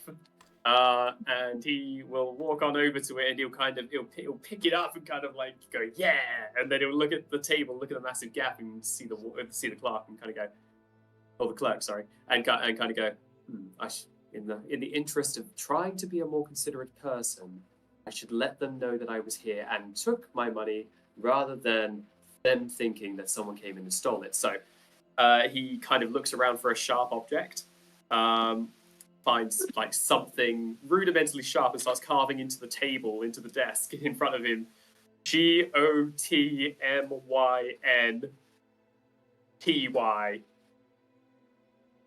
and then walks away. Very proud of himself. He's like, I am starting the day as a better person. I can't wait to try and decipher that hieroglyphic when I get there. Yeah, honestly. Mm-hmm. He's written it all in the same space. Like there's no gap, there's like no letter gap. He's just done it all in one spot. Fucking brilliant. Okay. And he will kind of like almost like a very, very, very rough looking Santa Claus. He's going to kind of like swing this bag over his shoulder and start walking very, very happily, heading towards the town to get what he needs.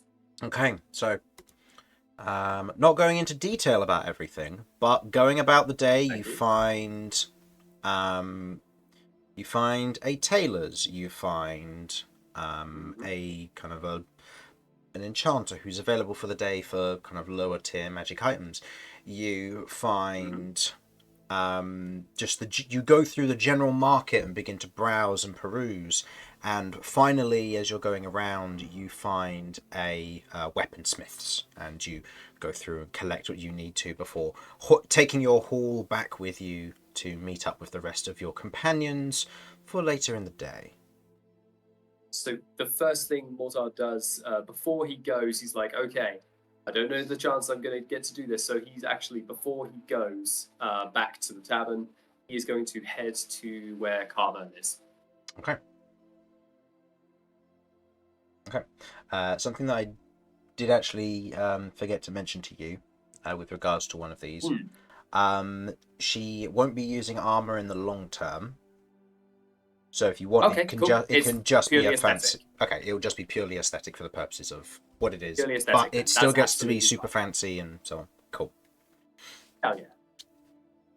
So as you arrive at the kind of taking the directions that you remember, you head to Kamir's magnificent mansion. As you open the door to head inside, you can see Nexor is currently there. See, he's taken off his armor, and for the first time you get to see just how ripped this squat little dwarf is. As he is like, it's like when you see those 80-year-olds who are like super buff. It's really conflicting, but at the same time it's cool. And you just see him also kind of, he's currently sparring with cover and using wooden weapons. As he's taking these strikes, he is he's not pulling his punches. You get a sense that kind of as you kind of watch it for this few seconds, as you see this kind of hearing these strikes, you're like, that should be it's a wooden weapon on frankly raw skin, thanks to the fact that she's not got her scales, but she's taking it like a champ. And going through with these swings one after another. doing her own parries, blocking and such, and you get to see her fighting style a bit more, where she has this kind of she's been using the what looks to be wooden kind of, she has a woman's scimitar at this current time, but seems to be trying to just test out different weapons from what you can tell. And as she gets disarmed of this one, it kind of flies backwards and hits one of the chairs next to the table. And as she turns, she sees you, and next door does the same and goes, "Ah, Mortar, go on in." Mortar will shout over to Carbo, "Quick, go for the balls while he's distracted."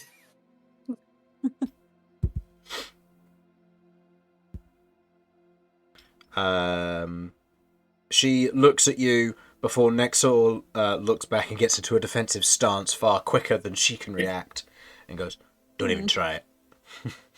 Mortar then taps him on the shoulder with the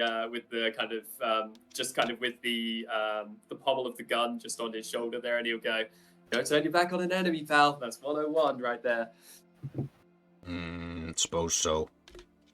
But she's a trainee, not an enemy. Anyway. Oh, I was talking about you.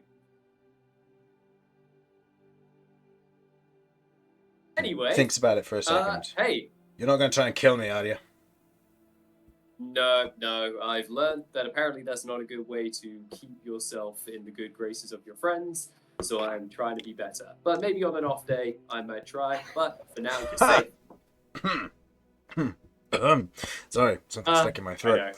And yeah, I know. And he goes, "Well, if you're here to talk to Carver, and I'll leave you to it. Oh, and if he causes any trouble, let me know, and I'll throw an axe at his head." And he goes and sits down at the table. Hey, you're looking a little more spry. Got a little more energy about you. Rest was good. I've taken some time to try a few things. See if I can get a bit better in this. It's working so far. But it's going to take a little bit more time still before I get truly used to the feeling of this. Mortar will nod, kind of like looking her up and down, kind of seeing like the bruises and stuff and the training. He's like, she's putting in some serious work right now. Yeah. Like, she wants to get back into shape. Like he's now more certain than ever, like he is making the right call doing this. Okay. He will go into his bag and he'll go, "I didn't know when I was going to see you next, and I kind of didn't want this to be a whole thing, so I wanted to get you something, a little almost welcome to the team kind of gift." And he goes, "I was meaning to last time I was here, Vinny bought some alcohol, and I was like, oh, like a gift, like, like that's a thing you do as like a get well soon thing or something." So he'll kind of like take out some like this bundle that's all like packaged and everything, and he'll kind of very proudly present it to her and go, check it out. Almost like a very excited like toddler, like who's handed their like their parent like a crudely drawn picture, but they are so proud of it. It's that kind of vibe. Okay. She takes it and kind of looks over the package and goes, "You didn't have to. You already gave me the stalker blades, but I'll take it nonetheless. I'll take whatever help I can get." Hey, well, the stalker blades are good, but this will at least hopefully maybe give you a little more confidence. There's something that Vinny does which is kind of interesting. He mentioned something about when we were talking about like a spa day that Kirv and Ellie were going on, and he mentioned something about taking pride in your appearance and keeping it under control. And I thought, well, maybe a little bit of that might be useful for you to get you back on your feet. So I present to you, and as she kind of opens this packaging, she would see I've typed up the description. That's all right. Go for it. So, at the request of Mortar, and with the guidance of someone who knows what they are actually doing, comes a masterpiece of tailoring the likes of which has never been seen before. A navy blue, long leather coat that reaches the back of the knees, embossed with intricate silver filigree. Sleeves are engraved with the design of serpentine, wingless, ancient silver dragons. wrapping around both arms like a set of Yakuza tattoos. On the back is the forward-facing head of the same dragon, this angle revealing its majestic horns lined in silver. The inside is lined with a layer of studded leather, with the foremost inner layer being comprised of a light, soft, white fur, and is designed to maintain the body heat of those who wear it. Its hood can completely cover the upper portion of one's face, and is also lined on the inside with the same fur, and ends in an angular point to promote the cool use of shadows in the right lighting while masking one's identity. Whoever wears this coat, dubbed Vengeful in Silver, will never suffer the cold again. Along with Vengeful in Silver comes a pair of trousers equipped with many pockets and holsters for carrying weapons and equipment that sport a deep crimson hue, as well as a pair of boots that reach just below the knee. Naturally, at the end, they are capped with dwarven steel. Finally, a lightweight, thermal, long-sleeved, light V-neck shirt. The entire point, I think that kind of as she looks over this, the entire point of the design very much takes inspiration from the fact that when Mortar last saw you, you were freezing to death, and he went out of his way to try and make this as resilient against the cold as possible for her. So, and yeah, that's it. She looks That's at really sweet. She looks it over, and there is a softness to her in this moment, a welcoming to this gift as she looks it over. I thank you. Don't mention it. Welcome to the team. I hope I'm able to help in time. I still got a long way to go, but Hey, we'll get there. don't we all?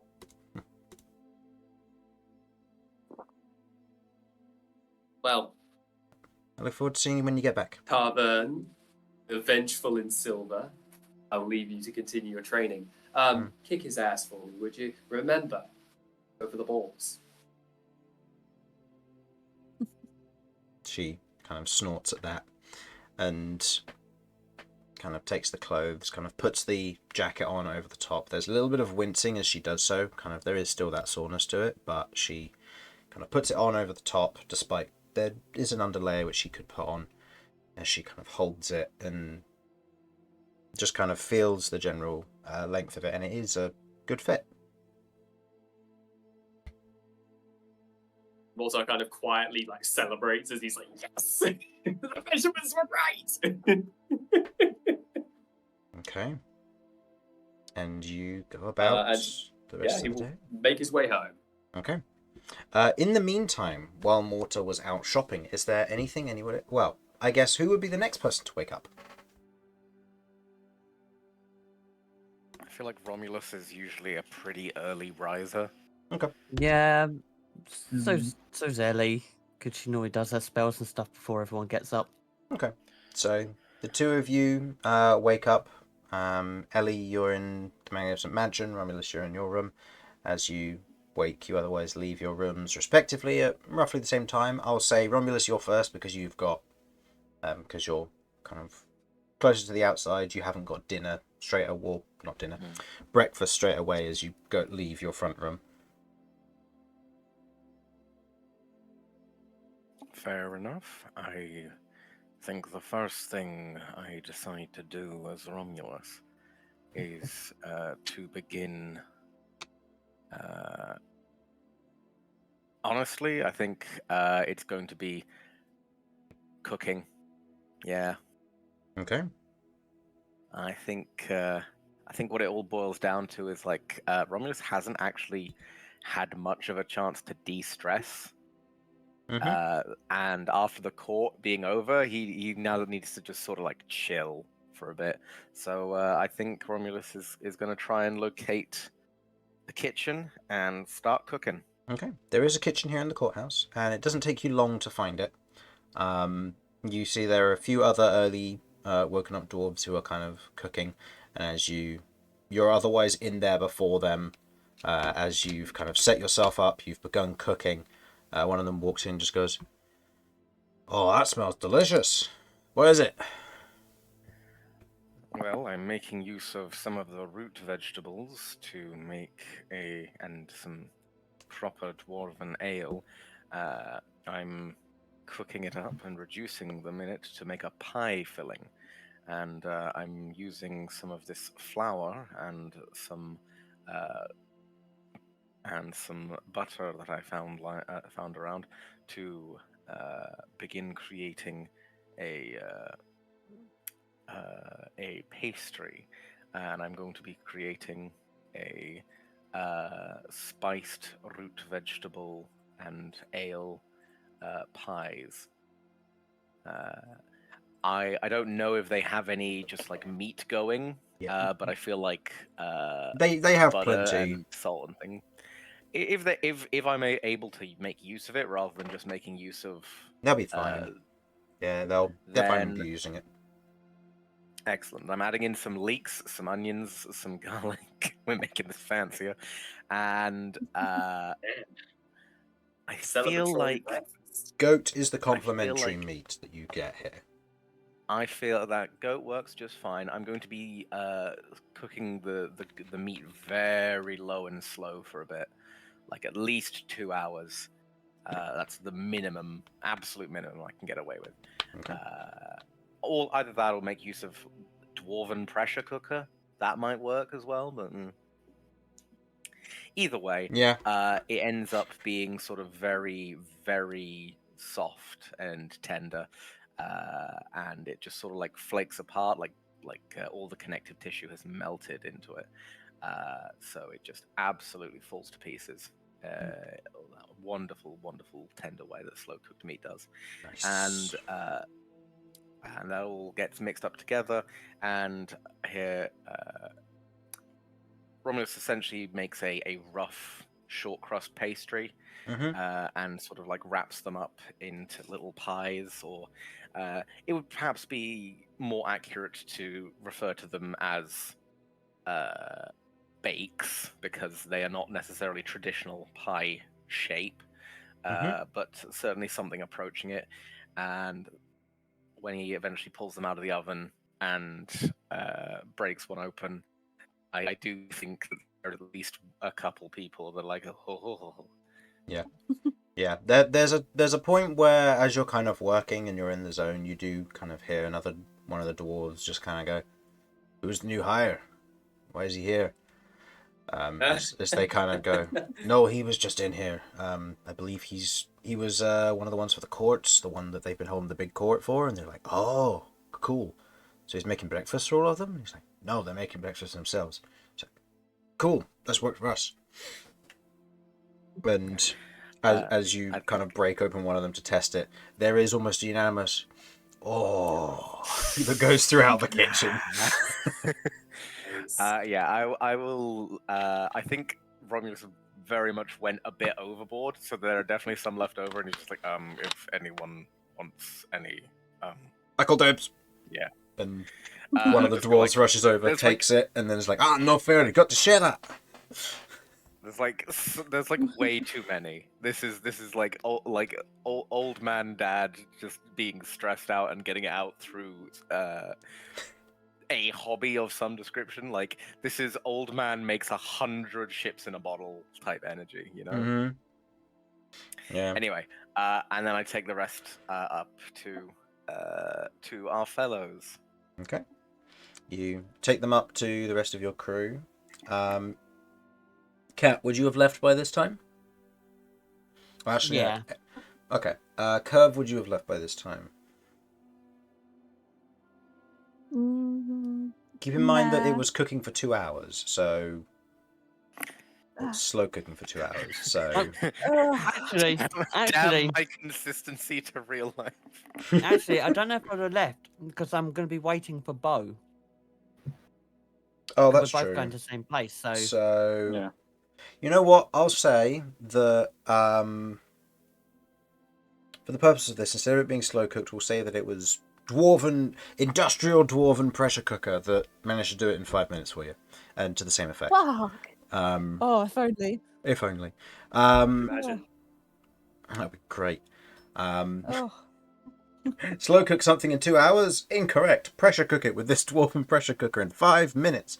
Will it be the same? No, but it'll be as close as you can get in 5 minutes. So, I'll say as you return to the rest of them, Romulus, Cat's otherwise outside. The 2 dwarven guards are otherwise awake, and they kind of just go, and they're currently talking to Cat as you arrive, and just goes, we were just telling your friend here that the clerk's office is just down the corridor on the left, after turning right out of here, of course. And in there are some bags for each of you, or envelopes or whatever for each of you, just in response to your things you asked for. Oh, right. Well, thank you very much. Pie for you, pie for you. Ooh. Cat pie, Yeah, sure. pie for you. Romulus goes around offering pies out before eventually circling back round to go and pick up the thing. Yeah, I'll say Kirv and Beau and Vinny, you will wake up, you will have your pies for breakfast, with the smell of the pies otherwise proceeding into your rooms. You have the pies, or you eat the pies for a delicious early morning. Oh, thank God.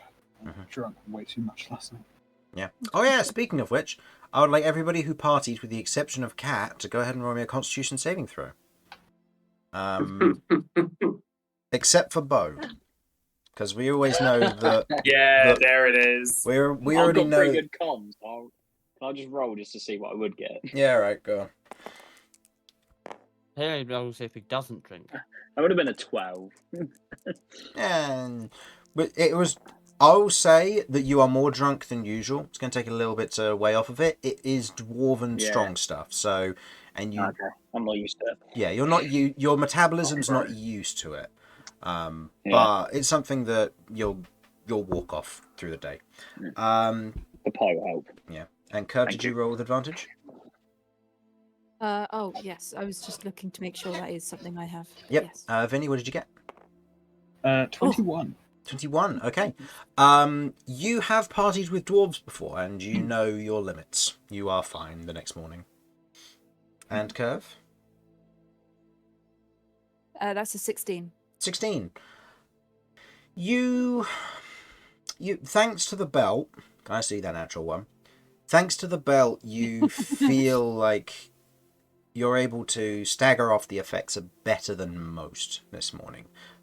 Beau may be a bit in over his head, but that's alright. You're fine. I'm walking. That's fine. He's still walking. It's maybe just a little bit more left and right than maybe yesterday, but that's alright.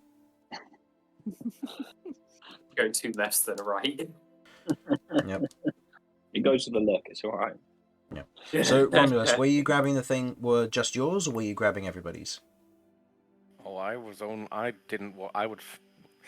feel like that looks a little bad if I pick up everyone's at once and say, oh, it's fine, I'm going to take them to everyone. Yes. Mm-hmm. Okay, so you pick up your own. I feel like that would end poorly, so I'm going to grab just mine. Okay, yours is an envelope. Okay, I open the envelope. Okay, opening the envelope, there isn't a letter inside, but you otherwise tip out what looks to be this very beautifully otherwise forged and carved golden ring. And you can see that on the top of it there is what looks to be a very nice pattern of what looks to be almost like a turtle shell, that is otherwise inset with what looks to be small gems, and across the whole thing is almost like this filigree net that covers the whole design. This is your +2 ring of protection. How do I do the thing so it doesn't turn into a formula? Apostrophe. Thank you. Yep. And remember that rings of protection are attunement, so... Yep, I'm unfortunately very aware of this. But a +2 ring of protection is obviously very good, so... That'll be a +2 to AC and a +2 to all of your saves, which we'll go through Oh, in a moment God damn because it. there'll be stuff that we can do for. I'll need to go through everyone's character sheets, I imagine, with stuff that's coming up. Right, let me do something. It's not working, Chris. That's all right. I'll do it later. I'll do it at the end of the session. I'll fix Alright, any stop doing problems. Oh, I think I've made it work with the power of quotation marks. That'll do. +2 ring of protection. Yeah, sure it is, buddy. Okay. Yeah. So, You can do the maths to I'll- make that function on I'll- everything because my I'll- God. yeah, I'll do the stuff to make it work. Don't worry. Thank you. So, who's next? Oh, well, it'll be Cat, well, I when- suppose. Yeah, when Beau's ready, Yeah, Ella will I'm approach ready when you Beau, are. be like, all right, let's go to this tinkerer then. Well, let's go to this place and get our stuff, and then go to tinkerer. Yeah. Is Hearn joining? As he seemed to have followed me all week.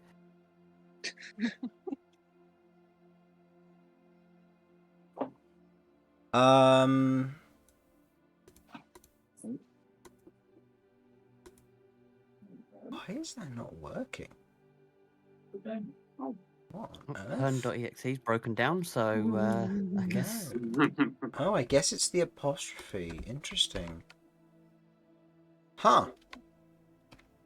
That's so weird. Okay. Is it fucking with things again? Yeah, I don't know why it's doing that. I'm just going to move the +2 to the end of the ring of protection. That's fair. I'm going to That's cheat. fair. Okay. Oh, because it's removing the apostrophe. Interesting. Okay. Anyway, sorry. So you were going to do. What were you going to do, Ellie? So me and Beau are going to go Uh-huh. and collect our stuff. And Oh, I was yes. asking, is anyone joining us? Like Hearn, all that lot? Hearn Or are will we go- good to just Hearn will go with. cool. Terrador is also out. That's one of the things I did on the way out. Because, he's better now. Okay. Let's go get our whatever we've got left Yeah. for us. I want to put it. I could probably do with the walk as well. Actually, As Beau before kind of we like head dropped off, in bed. Ellie will look over at Vinny. After we've gone and claimed our bits and pieces, I need to talk to Carvern. I don't know if you want to join. We could meet up and all go together, or we go together. Sure. One of the things I was looking to go and buy is for her, so Okay. Well, plan to go see her. I'll have you got a lot to get? a few bits, but I don't have to get it all in one go. Shall we reconvene in like a couple hours time, and then go see her, and then do what we've got to do? Sure. Okay, Yeah. cool. And if we have anything else to do, we can do that after. Yeah. All right. We'll reconvene in a couple hours time. But in the meantime, Right. me Good luck, and I'll see you then. thanks. Me and Beau will go and claim our stuff, I guess. Okay. You Okay. go and claim your stuff. For you, Cat, is a letter. As you open it up, it seems to detail an address. And notably, the letter is addressed to both Cat or to Ellie and Beau. Okay. Additionally, where do I there pick up is- my ID thing from? Actually, no, that's right. So, no, there would be two separate letters with the same address. Just Ellie, in yours, you have a inside the envelope, as you otherwise pour it out, is a necklace with what looks to be a teardrop-shaped pendant. Of almost this dark black inky metal of some form, and you can see that it has been carved and etched with some simple runes, dwarvish runes.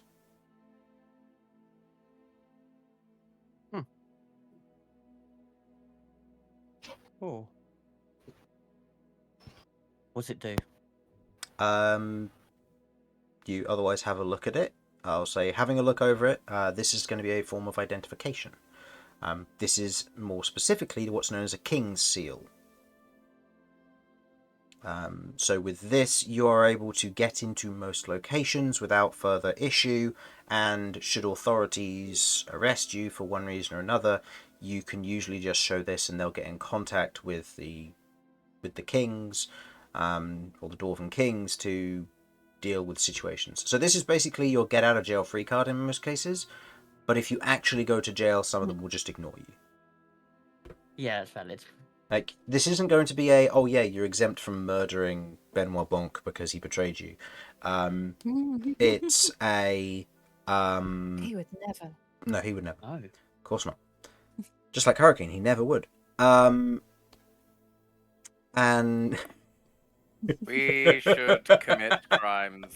We should commit lots of crimes. Yeah, if there's no survivors, then they can't be betraying us, can they? Mhm. So, as so you can't go committing crimes actively, but it's one of those that if you get like wrongfully accused, or there's a misunderstanding, or someone goes like, "Stop, you there with the elemental," and then they walk up, you can just kind of flash this and they'll go, "Oh, my apologies, carry on," and then they'll leave you be. Okay, cool. Excellent. And then we got our letter Yeah. to go to the Tinkerer. Yeah, I'll say additionally with the letter that's for you, Ellie, you also note there is a warning. If you try and create a replica of this item, or if you sell it, they will know, and you will be arrested on high treason, which means you will be executed at the soonest possible convenience. Sweats profusely. What if it gets stolen? If it gets no. if it gets stolen, that's a moment of they have the truth-telling stone golem right for a fucking now. reason. It's a matter of if you sell it or you try to create another one using this as a blueprint, they will know. From the look of the Okay, that's enchantment fine. on it, it seems to be that they are aware that this could potentially be an issue, and it is lightly enchanted as such to inform of certain details. Okay, well, that's fine. I don't plan to do anything illegal with it, so cool. Not in this campaign. That you know of so far. Yep. Yeah. You don't plan to. Yeah, the creature sets up a forging empire to just pass out these king Oh, seals, and they no. hunt you down. That was the Oh. creature's plan all along. Anyway, 7 steps ahead. Damn. how to get Cat arrested and executed the easiest way. So, you receive that, and Beau, in yours is an address. As you both head down that way, it is on the fourth ring. It is noted that it is right on the cusp of the. To scroll in like that. It is right on the cusp of the cavity, which is the 5th layer. And as you're kind of going about, Hearn going with you for safety's sake, as you reach the edge of the cavity here in Gommeldur, you see that there is a shack that is currently being held up by what looks to be wooden timber stilts. For those of you who have seen it, very much a series of unfortunate events house. Oh, lovely. Oh, right, yeah. So it's very much propped over the edge of the cavity, and at any moment looks like it could just fall into the cavity. We call that a real sphincter clencher.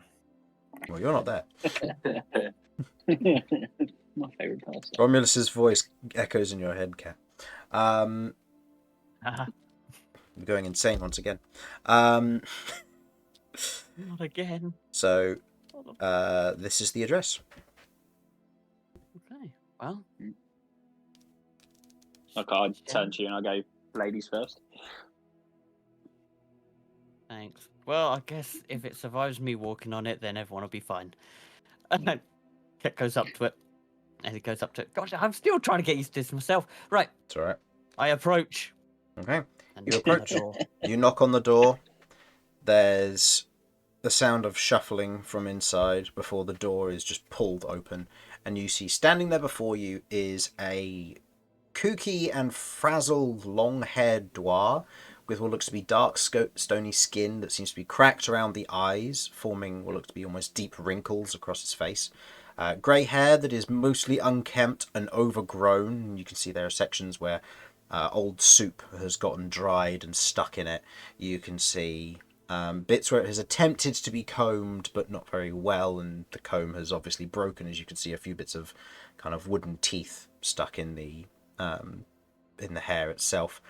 But more, the bit that sticks out more so is the massive bald spot where he has a very progressive receding hairline that's nearly at the top of his head, and burn marks where his eyebrows used to be.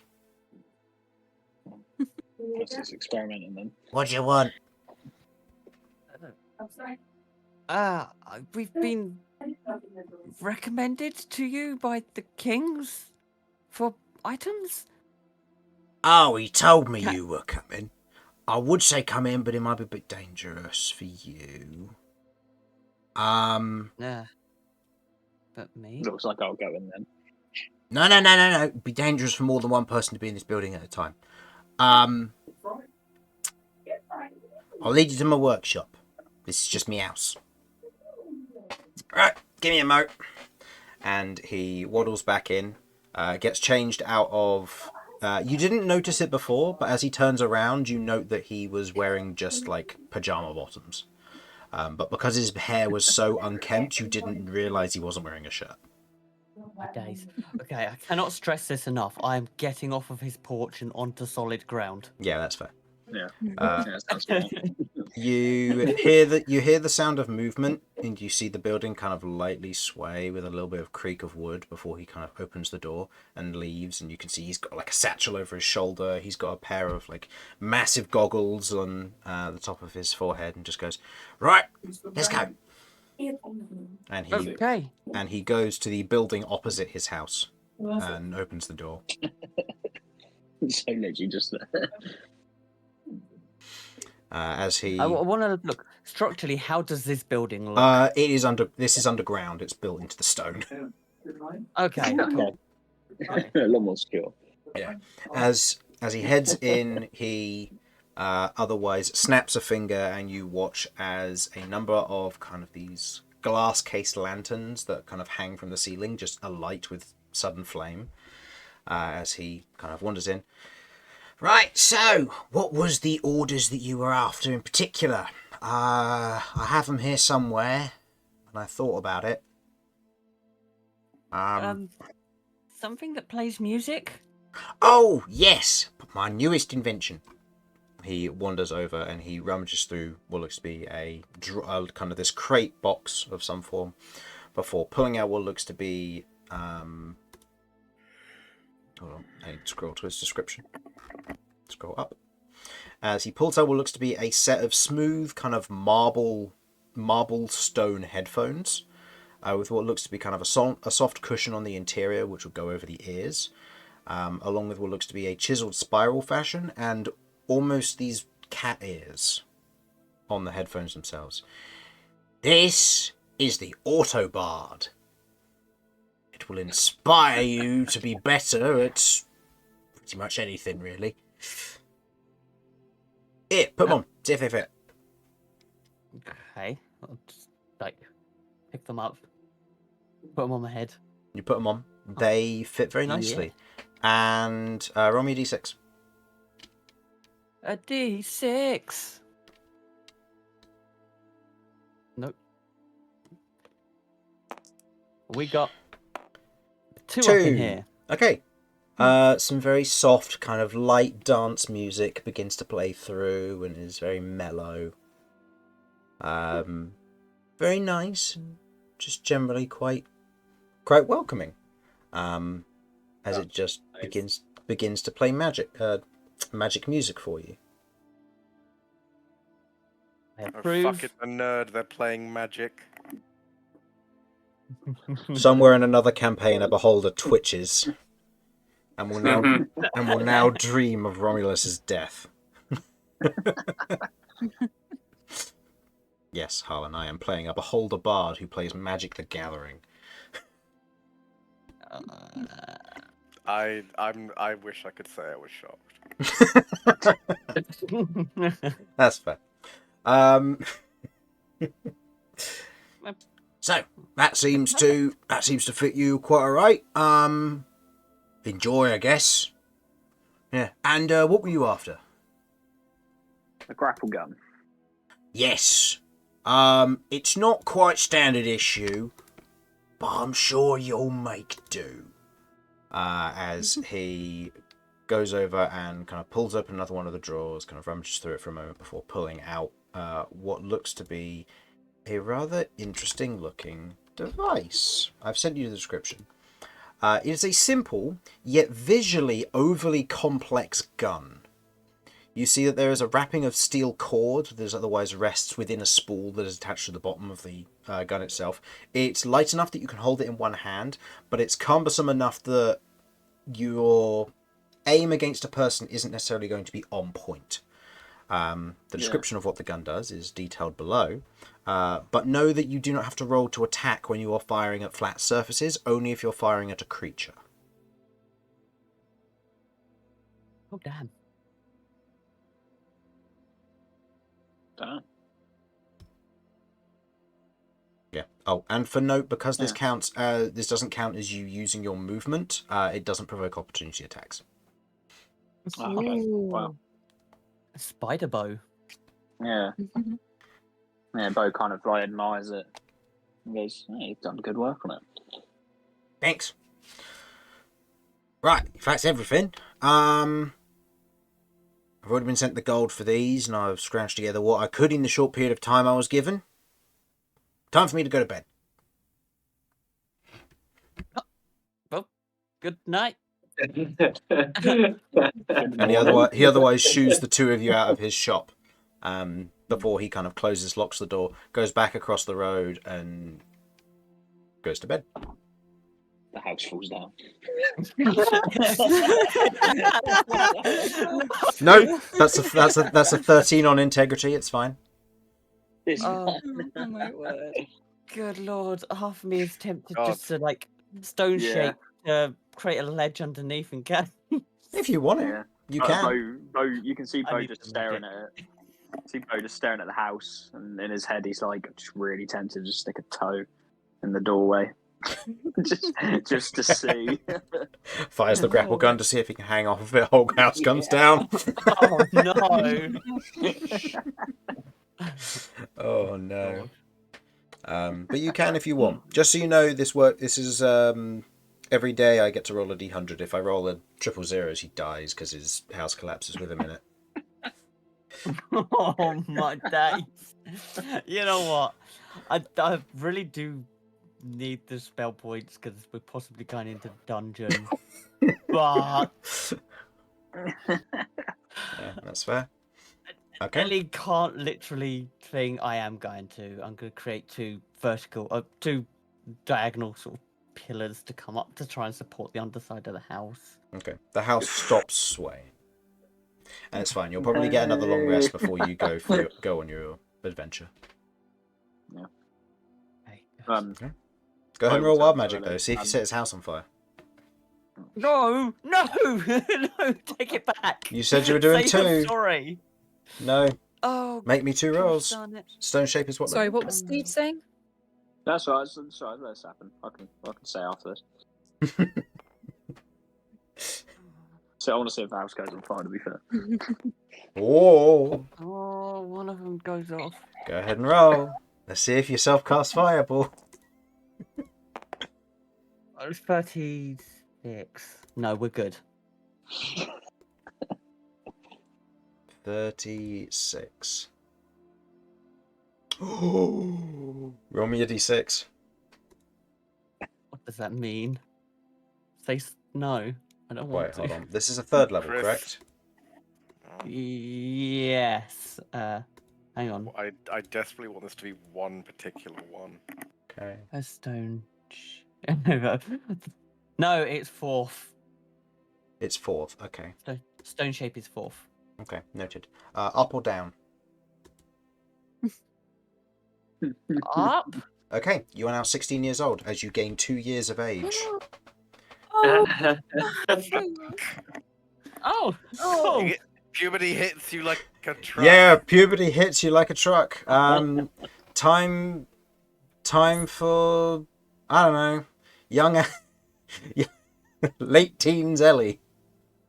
Oh, no, my it'll be days. mid-teen. boy. It'll be mid-teens. Sorry, Yeah.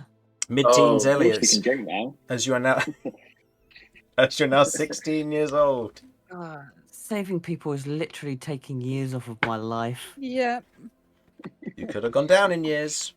To be fair, it does Yeah. say True. the DM chooses, but it's like 12 or 16. Both are bad for you in a way. So No, one would be back to my original age. One would be back to yeah, older. it's basically, do your clothes now overfit you or do they underfit you? And they underfit you a little bit, as you have grown a bit in age. Do well, I notice this? They were incredibly yes. baggy anyway. Yeah. So you see the clothes fit Ellie for the first time since you've seen her. But you know, as she's casting, like creating these pillars in this moment, you see that there's almost like this pulse of magic that flows over her. And you watch as her hair gets a little bit longer. You see that her features become a bit more like sharper in places. And you see that she just generally seems to get bigger. And as she stands back up to her full height, she is now slightly taller than you, Beau. Yeah, I kind of look and I go, God, I wish it was that easy.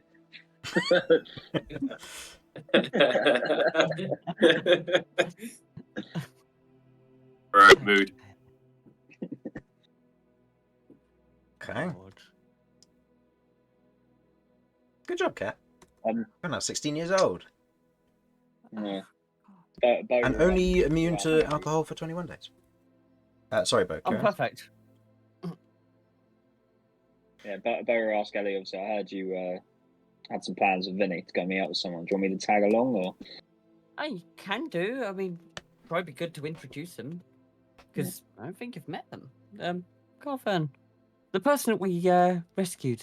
You know, previously was mentioned we'd fought Herald of Husk Yeah, in the court. yeah. Yeah. So it was her we were trying to rescue. Okay. Yeah, come say hello. Show my face.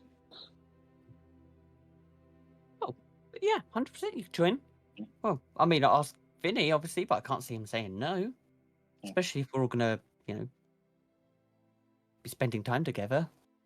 Yeah, that's fine. If I'm not allowed, I can go shoot my new toy. Keep myself busy. We just hear wee from across the city. Just As tweet. Beau's just shooting himself across the city. I mean, it is infinite Okay. uses. You can fire out once every round, so Nice. okay. With that, the two of you have acquired your items and go about the rest of it. Nice. Kirv. I think we'll get to yours next. Yes. As you go and receive your parcel, you open up the parcel and you find what looks to be almost a thin sheet of gold inside, and a letter with an address. Okay. Interesting. Yeah, so I guess she heads out. Okay. Heading out, We say. Hmm? Could we say I made it back by then, or no? Am I still out? you'll still be out during this time, I think. Maybe Given the I'll nature see of him it. while I'm out. Okay, no problem. I'll say as you wander out and about, kind of looking for this, heading to the Mercantile District, which is where Mortar would be. So I'll say go ahead and roll. Each of you roll a d20. If you end up within 5 of one another, then I'll say that one of you notices the other. So 9, natural 1. No. Oh my god. Kirv is focused on directions and doesn't notice Mortar. The last 2 rolls I've done have been natural ones. That's all right. Nothing could possibly Nice. go wrong with what's coming up next. So, as you as you find the shop, Ink Knuckle Parlor,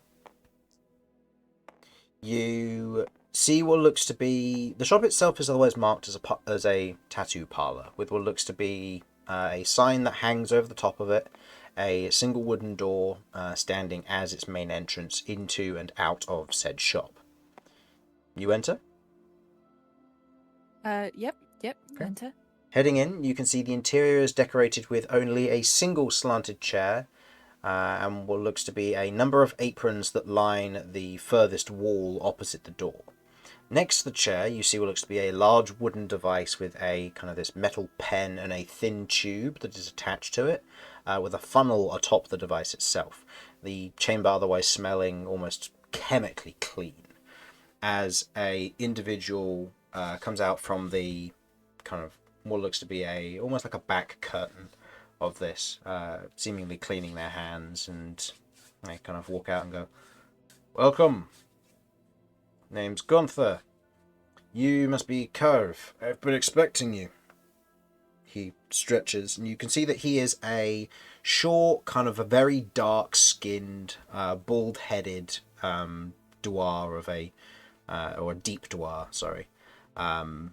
You can see that he is decorated with thick black blocky tattoos that go over the top of his stone skin, as if almost chiseled or carved.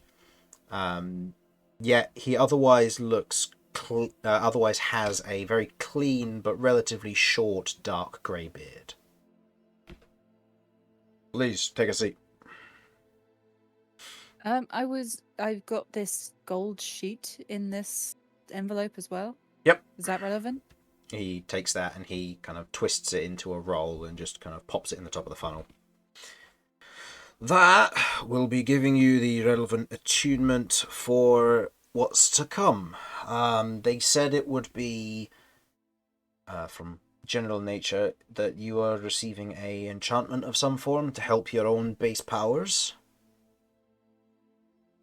Yeah, sounds about right. This is prepaid, right? Yeah. Good. Entirely. So yeah, just sit back, tell me what you want drawn, and I'll put it. Badass. All right, she sits down. And actually, I'd like to reveal the tattoo when she sees one of the party members. Okay. So over the next few hours, he works on this tattoo, as he goes through kind of the gold paper being consumed and imbuing the enchantment into the tattoo itself, as you're having this. So this will be something you'll need to attune to. And when you unattune from it, the attunement magic will be lost, so keep that in mind. Otherwise, go ahead and roll me a Constitution saving throw, please. Mm-hmm. Okay, please, not another one. Bring on a third one.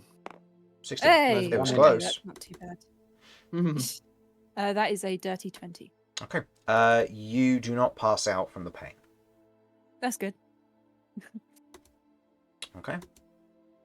Is it though? Yes. Because, not passing out means that you are awake for all of it. Yeah, Kirv can handle mean, it. Kirv can That's handle it. metal, though. Yeah, Kirv can handle it. I'm just saying. I don't think it's a good thing. I think it's like, at best, net neutral of like, yeah, I'm tough, but also, ow. Yeah, I suppose that's true. Okay, I need to quickly double check. Okay. So, did we already add the item to your inventory, Rebecca? Nope, doesn't look like we did. Okay. No, don't think so. Okay, I'll just add it to your equipped page for now, and we'll put the full details in later, and I'll let you choose what you want to unattune from. I believe we discussed it being I'm the pretty sure top we know. one, but yeah.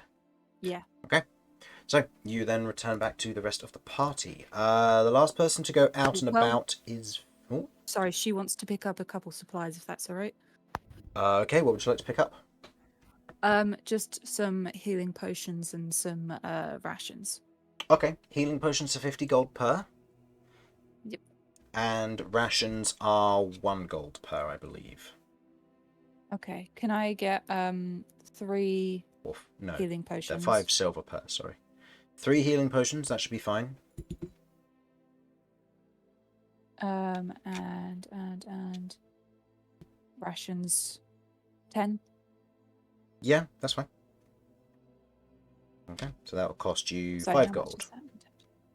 Okay, fabulous. Thank you. Yeah, and then And then good. 150 for the potions. Okay, so you grab those and then come back. Vinny, you're the last one. Not necessarily the last to wake up, but the last to be covered in this heading out session. As you go and collect your thing from the clerk's office, you see what looks to be a letter and what looks to be a bag to go with it. As you open up and look at the letter, it seems to detail heading back to the courthouse to meet with a representative.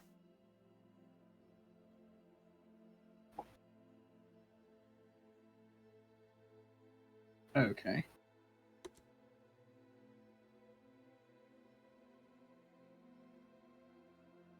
You head there straight away, or? How long do we say? I can probably fit this in. Okay. 'Cause I still want to go and see Harlan. But... So, you otherwise head there, and you see what looks to be one of the dwarves from the trial, in fact. The one who was called Kugnar, as he's otherwise standing there kind of seemingly biding his time talking to another individual.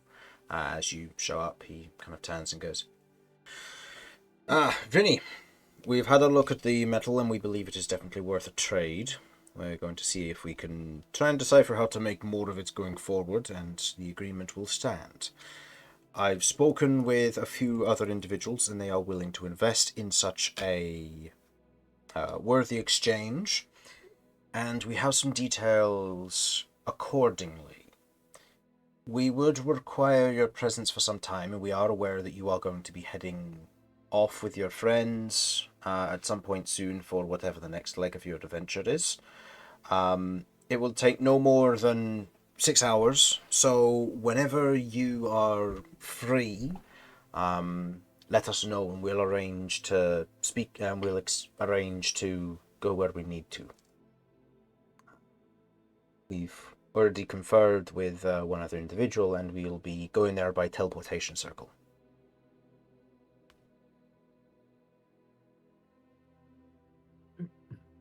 Okay. In that case, then, would this afternoon work? Yep, I have that will work. a little shopping to do, and then I have a date to keep with a friend. But That will be all right, and then we can meet after up. that, We can meet up after. Mhm. Sounds good. Oh, and perfect. unless any of your group are particularly good at smithing, they won't be allowed to come. If there is someone in your group who's good at smithing and is willing to lend a hand, it'll help things go more smoothly. If only you knew someone who was really good at smithing. If only. If only. If only. Hern is. Anyway, Well, Gonna I'll fucking kill her. Good luck. no, Hern have would... to see if people are busy, but Okay. I'll ask if anyone with the relevant skills would like to. Of course. Consider, if they need persuade him, tell him that this is a once-in-a-lifetime opportunity. And by that I mean, if they go there a second time without us, they'll probably be executed. But anyway. Enough of our grim humor. You go and sort out what you need to. We'll meet up with you in the afternoon. It'll say 4 or 5 hours or so. We'll meet you in your lounge area. Brilliant. I'll see you then. Okay. You spend a little bit of the day going and doing some shopping, picking up the bits and pieces that you mentioned to me. So you were going to have your scimitar upgraded. That's something which, going to the address via the nature of what from what you'd said, I'll say they point you in the direction of a good person to go to. They'll take your scimitar for the day and they'll give it back to you at the end of the day. They're going to put some in kind of multiple individuals into this to try and shorten the time span down as much as possible. In terms of consumables, what were you going to be after specifically? Consumables. I'll get some. Well, I'll get some standard healing potions. I'm going to try and get some greater healing potions as well. Okay. So greater healing potions are 250 per, I believe. 250. Okay, I'll get.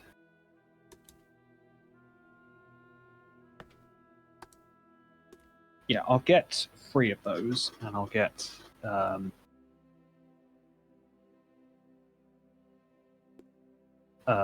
regular as well. Okay. Regulars are 50, so that should be alright. Mm-hmm. Okay, and then how much are smoke bombs? Smoke bombs that are in a 2x2 will be double check. I told you this earlier, now I'm forgetting. Oh yeah, 75 for a pack of 3 for 2x2s. Ones that are 3x3s is, I just need to do the math here real quick, is 450 for 3. They come in packs of 3. Just a general note, you don't really get to buy them on their own. Or if you're looking for 5x5s, then they are 2,250 for 3.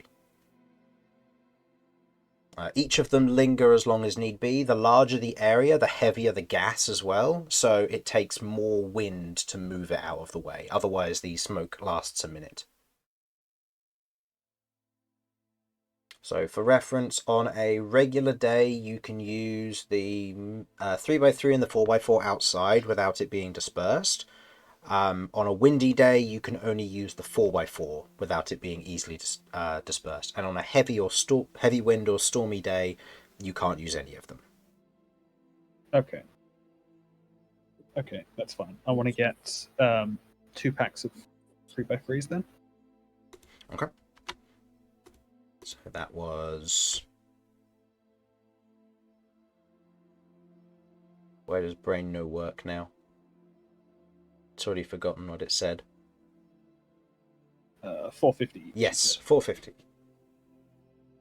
Yeah, 450 for the 3. So one pack of 3 for them.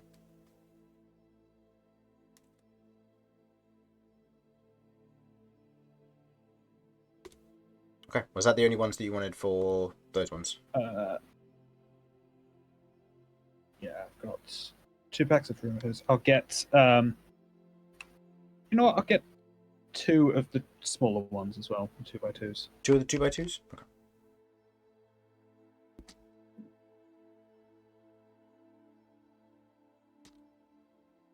Okay. Okay, so you pick those up along with the potions as mentioned. And finally, you are going to be spending... were you taking this away from the 10,000 you got, or were you going to... Or from the 5,500 you had left? Taking this away from, what was left over from... Okay, yeah, because that's just the consumables that needed that, based on how much you wanted. Okay. And finally... and speaking of, I'll be going to get the... Yeah. The weapon as well. Yep, you go and get the weapon, you find a smith who... kind of having worked on it, I'll say they work on it for a few hours. Smithing isn't necessarily a quick process, but with multiple smiths, due to the nature of the assisting on this, and because they already have a general base body to work with for the weapon, they just need to style it. You otherwise get the weapon accordingly before returning with it to cover, and they otherwise have it wrapped, so it's nice and easy. So it's a gift, kind of simple brown package paper with a bit of twine around it. As you meet back up with your friends, I will say Mortar, Kirv, Ellie, Beau, Vinny and Romulus would also be there. Yeah, so all of you otherwise have reconvened at this point as you arrive back at the main lounge area. And what sort of time of day is this? Probably getting close to midday.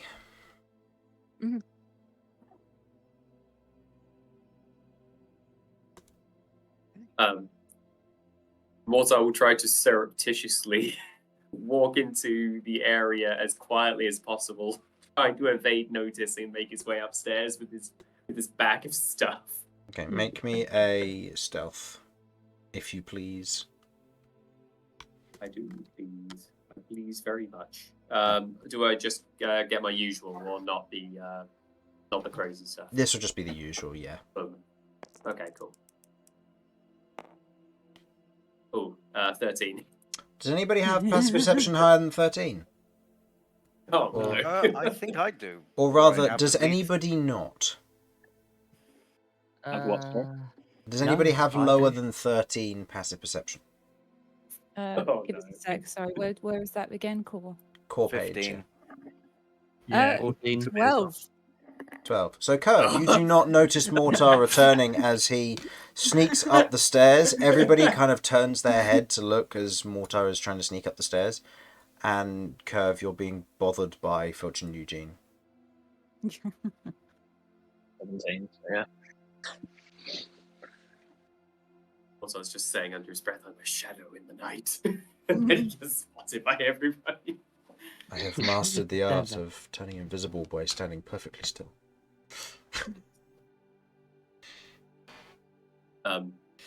Unless I'm stopped, I will keep going. Ellie's just standing and watching, processing what he's doing. I like to imagine he's doing like a really elaborate sneaking kind of routine here. He's like he's doing the whole tiptoe action. Like he's probably like tiptoeing. We'll just sort of look at each other like, okay. He's actually humming dun dun dun dun dun dun dun dun dun dun. rubbing his hands nefariously with his Yeah. bag of goodies. Yep. Absolutely. he's tiptoeing going, and the rising piano tones are actually playing for each step he takes. You can also just as kind of the shadows pass over him slightly, you can just see like the shadow of the Grinch behind him.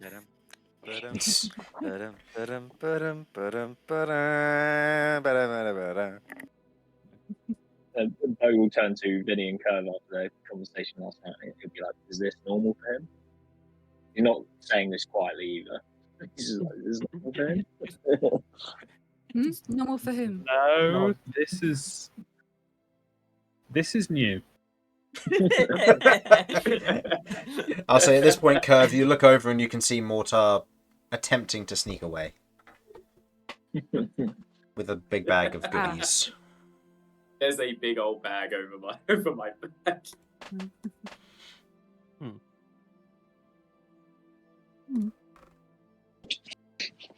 I think at this point, people would be able to see the tattoo that Kirv has gotten. So, and I also wrote this down.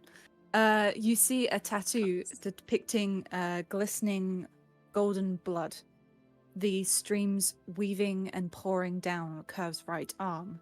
The swirls and patterns the currents create seem aimless at first glance, but through unbroken inspection, the golden streaks begin to take the shape of whatever it is that most haunts the observer. Oh, that is so sick. Oh, that's so cool. That's so cool. Just a And it general didn't note. hurt Oh, at all. damn, that's cool. Yeah, just as a general note, there was actually something extra that, because the item only really did one thing, it's got a little buff as well onto it as well. So note you now have expertise in intimidation. Mm-hmm. It's absolutely perfect. Because it was fitting with the item. Is there... Alright, so, hey Chris, what do each of us see when we look at it? So Is now up to you. here's the thing. Yeah, but it's trying to make the DM come up With stuff. with what me and Rebecca actually had a discussion about this. unless you are an active individual being affected by the frightened condition from her, you do not see the Gotcha. your current fear. However, should Yes. at a later date Kirv do something specific, then it will show your current fear. As it stands, you can just see that it kind of is almost this animated tattoo of dripping blood, where it kind of reaches the tip of her finger, and then you watch as it kind of almost disappears, but almost continues running down down the surface of her arm.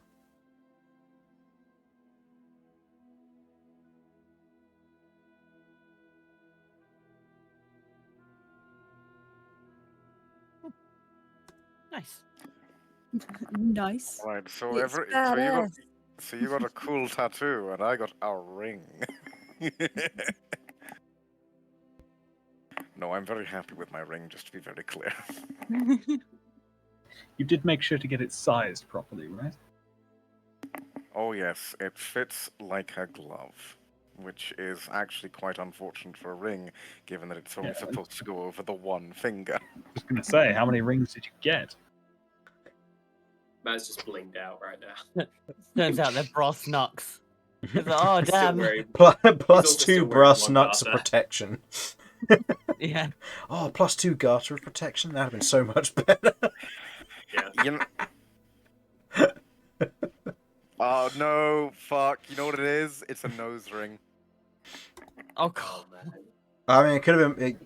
There was another word you could have used, and that would have made it completely different, but we'll go with that. Yep, it's a nose ring. This is a children's show. Oh, since when? I was Yeah. going to say, since when? What? Became a father It is Harlan or Romulus? to a. This is Romulus to Okay. a now 16-year-old child.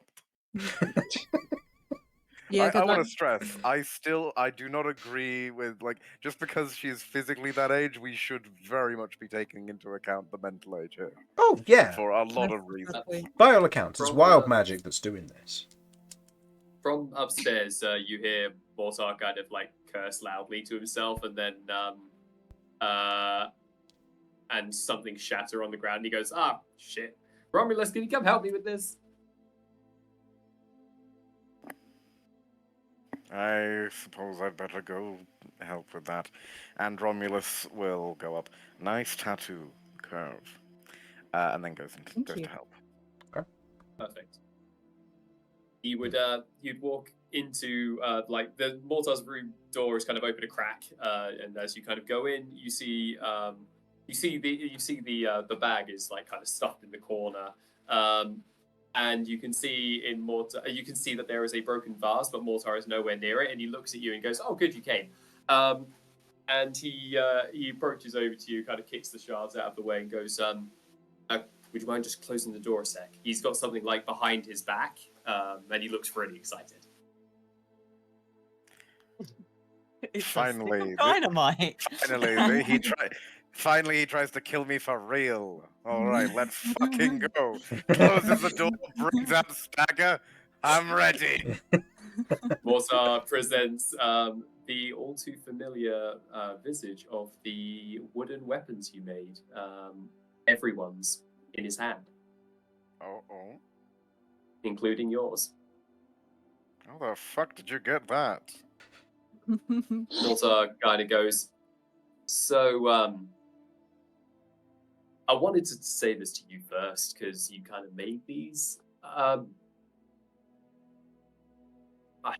This is new. This is new for me. I'm trying to show kind of my appreciation to you guys for everything that you've done. I've been a real pain in the ass to deal with, and you making these for everybody kind of inspired me, and I wanted to add a little something extra to it." And Mortar hands your one back. This little wooden. It was stagger, wasn't it? That you made for yourself. Yeah, I think I did I stagger. believe it yeah. was stagger, yeah. Yeah. Mhm. Okay. Well, let me just find it. But basically, it looks completely the same. It doesn't look like any of the woodwork has been tampered with. But what you can see is specifically kind of in the center, it looks like there is a what looks like a giant rune, like a rune in giant speak. And it says it would be the giant rune for strength and courage. And he goes, last night when everybody was kind of drunk, once everybody kind of got back to their room, I snuck into everybody's room, took all of these, and wanted to get them enchanted for you guys. So that way, we have more of a reason to also look at these and kind of appreciate these, So the enchantment should specifically help against the increase your chances of being successful in overcoming dangerous effects. If we're going to be dealing with mind bullshit and stuff, I think that, I thought maybe it'd come in handy, That does indeed sound incredibly useful. Chris, do you want to explain what it does, or shall I? So each of these weapons have been enchanted with the effect, the non-attunement, notably, with the effect that your two non-proficient saving throws will gain a +1, but you will choose which two. So this is a way for everybody. Shit. This is a way for everybody to shore up their weaknesses. But you cannot be proficient in the save, which is the one that you apply the additional +1 to. You just have to have the item on your persons, and it still counts as a non-magical item, which means it can be destroyed if you chuck it in acid. So if you don't want, go in acid. So don't crawl in acid or lava. I wouldn't advise that anyway, but just in case you were thinking of doing a Sasha. So. And Mortar kind of hides the other ones from you because he doesn't want to he doesn't want to spoil the surprise of kind of what he's got going on for everyone else. And he'll walk over to the big bag and he'll go, "I'm sure you didn't notice because I was being incredibly sneaky, but I got you a little something. You haven't had much time to properly do much in the way of cooking. It seems to be something you enjoy, and apparently being emotionally invested in people is showing interest in what they do. So I kind of bought you a little something. You see, he. Wait, you were out? Weren't you out before the pie thing? Yeah, I was. I was gone. Yeah. So I had no idea. I'm just gonna, Romulus just points over to your dresser. Yeah, it's a nice dresser. There's a pie on it. I made a pie for you. How the fuck did I not notice that? I am also extremely stealthy. we cut back to Romulus sneaking in. But do you know the Emperor's New Groove with? Yeah. Yes. It's like that. It just Awesome. it's that scene. Oh, no. It's perfection. Mortar kind of envisions this, and his eyes kind of widen and goes, "Truly, I have much to learn from you." And he will hand you this bag. It looks like a bag that would hold groceries and food, like food shopping specifically. But there appear to be a couple of other packages in there, and he'll hand it over to you again. Big ass smile on his face. Am I all right to open this now? If you want to, yeah. Open it as and when you'd like. It's completely your call. Romulus will open it up. What does he find? You can see a mixture of some really weird-looking ingredients that you probably, I don't know if you would have seen them before, but they look like they're very, very rare. Not something you would be able to get very easily from any other place except this city. You can see that maybe you would recognize the slightly almost celestial glow from what looks like a bundle of herbs, which emits a warm kind of slight light. And Mortar goes, "Oh, I was told that is called a light mana herb. Apparently, when you ground it into powder and you apply it to the food, becomes sweet like honey, and it kind of lightly congeals on hot meals to make a great crisp and sweet texture. Oh, and this one, and he'll kind of like rummage his hand into the bag that you're holding, and he'll pull out what looks like a really nice bottle of wine, and engraved, and like you can see that it's engraved in such a way that it looks like a really buxom dwarven woman is like hugging the wine, My and her ass God, is so fat. it's Her ass is so Marie Merlot. and her ass is so fat that you hold it to support the wine itself. And he's like, that was apparently I think it was a Piente a la Pipe. I think that was what it was called. Yeah, apparently it's a fancy wine or some shit. Apparently you can use it for cooking, so that's cool, I guess. And the glass is neat as well. This one's really cool. And he'll rummage again and pulls out what looks like an apron, and he'll hold it out to you. I And- unfurl it, and You see a frilly apron, which is like it's completely black and it has white frills on it, and it says on the front of it says Head Chef Romulus Rust. Oh. And then you kind of there, and Mortar's like, there are some other bits in there. There's like some there's some meat, which was like which apparently there's some nice cuts in there. I don't know. I mean, I kind of pointed at stuff, and they went, "Oh, good choice," but I think they were trying to swindle me. There was can I just a quick check? How much of it is goat, Chris? About none of it's 90%. goat. About 90% of it's goat. None of it's goat.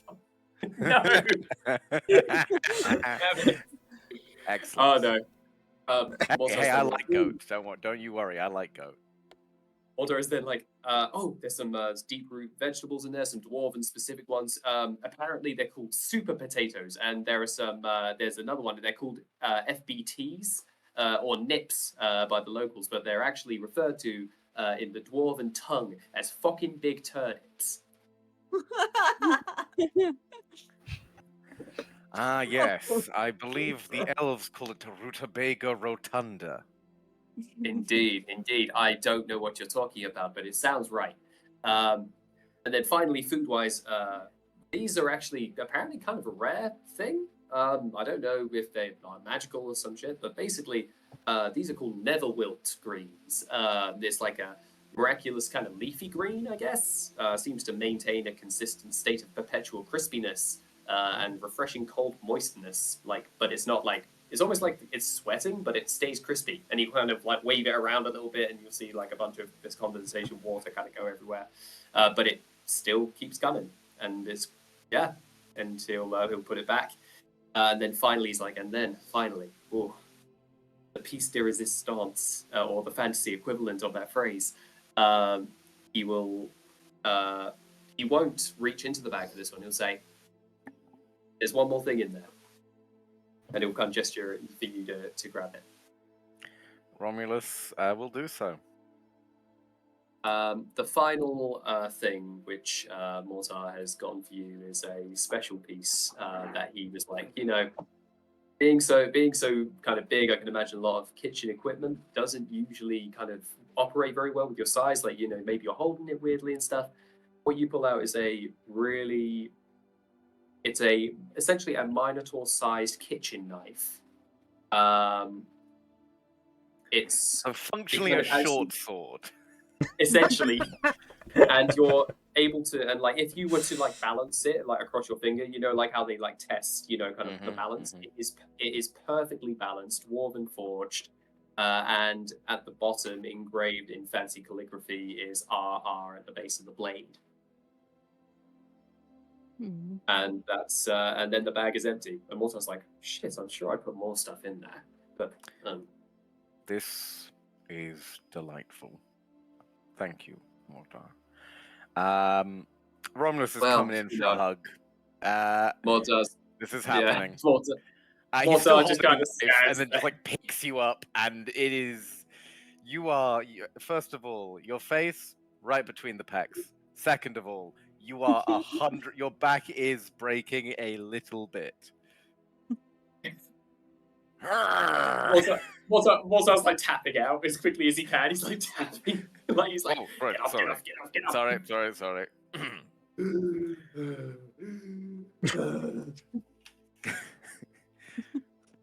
This is an shit. incredibly thoughtful gift, and I cannot put into words how much it means to me. Thank you, Mortar. Well, I had to make up for kicking your ass the last time we fought, so. You want to go again? Consider this go again? You want me to kick your ass again? Actually, I kind of need something else to break, so that way I can get someone else up here inconspicuously. All right. So he'll kind of look around for the next thing to break to maybe call someone else up because he doesn't know how to do this in front of a lot of people.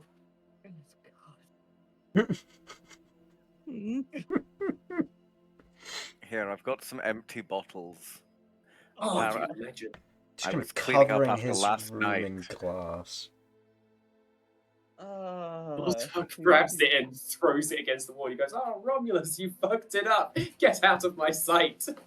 I need Chris, Ellie to come up here and help me." for the Mhm. the things, could I have one in wisdom and one in intelligence, please? Cool. I'll sort that out. Thank you.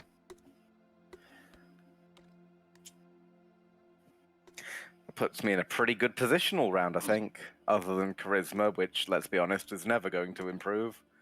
I mean, it did. The +2 ring made your charisma save positive. So. This is true. Yeah. I think instead of calling the next person up like in the same way Romulus did, the main reason Mortar was wanting to get Romulus up there was because the weapons were his engraving, and he wanted to make sure it was okay that what he did was what he did to it, like to give it that enchantment without letting Romulus know because it's his work. So essentially, then after that, he's like, okay, since you're here and you are clearly just as sneaky, if not sneakier than I am, you want to help me put the rest of these in other people's rooms? I think that can be arranged. Dun dun dun dun dun dun, and they go. So even worse this time, as the rest of you are otherwise sat in the lounge, there's a moment where you watch as Romulus comes down with a bag over his shoulder, doing the same kind of gestures, and Mortar does the same as well. As they look at each other, nod, and they split up, going in opposite directions, going to each person's room. Okay, just to clear this up, Ellie is staying in the magnificent mansion, so I don't know how that works. Romulus finds a way. We'll find a way. So I'll say, given the time, we'll say that you drop the gifts off in everyone's room, and you can describe them, or the gifts you want to drop off in people's rooms anyway, and you can describe them next session when we get there. Okay. And we will handle your side of stuff, Vinny, next session as well. When you, when you go with possibly Romulus to wherever it is you're going. Yes, Romulus, unless you are busy this afternoon, I would be more than happy for you to come along.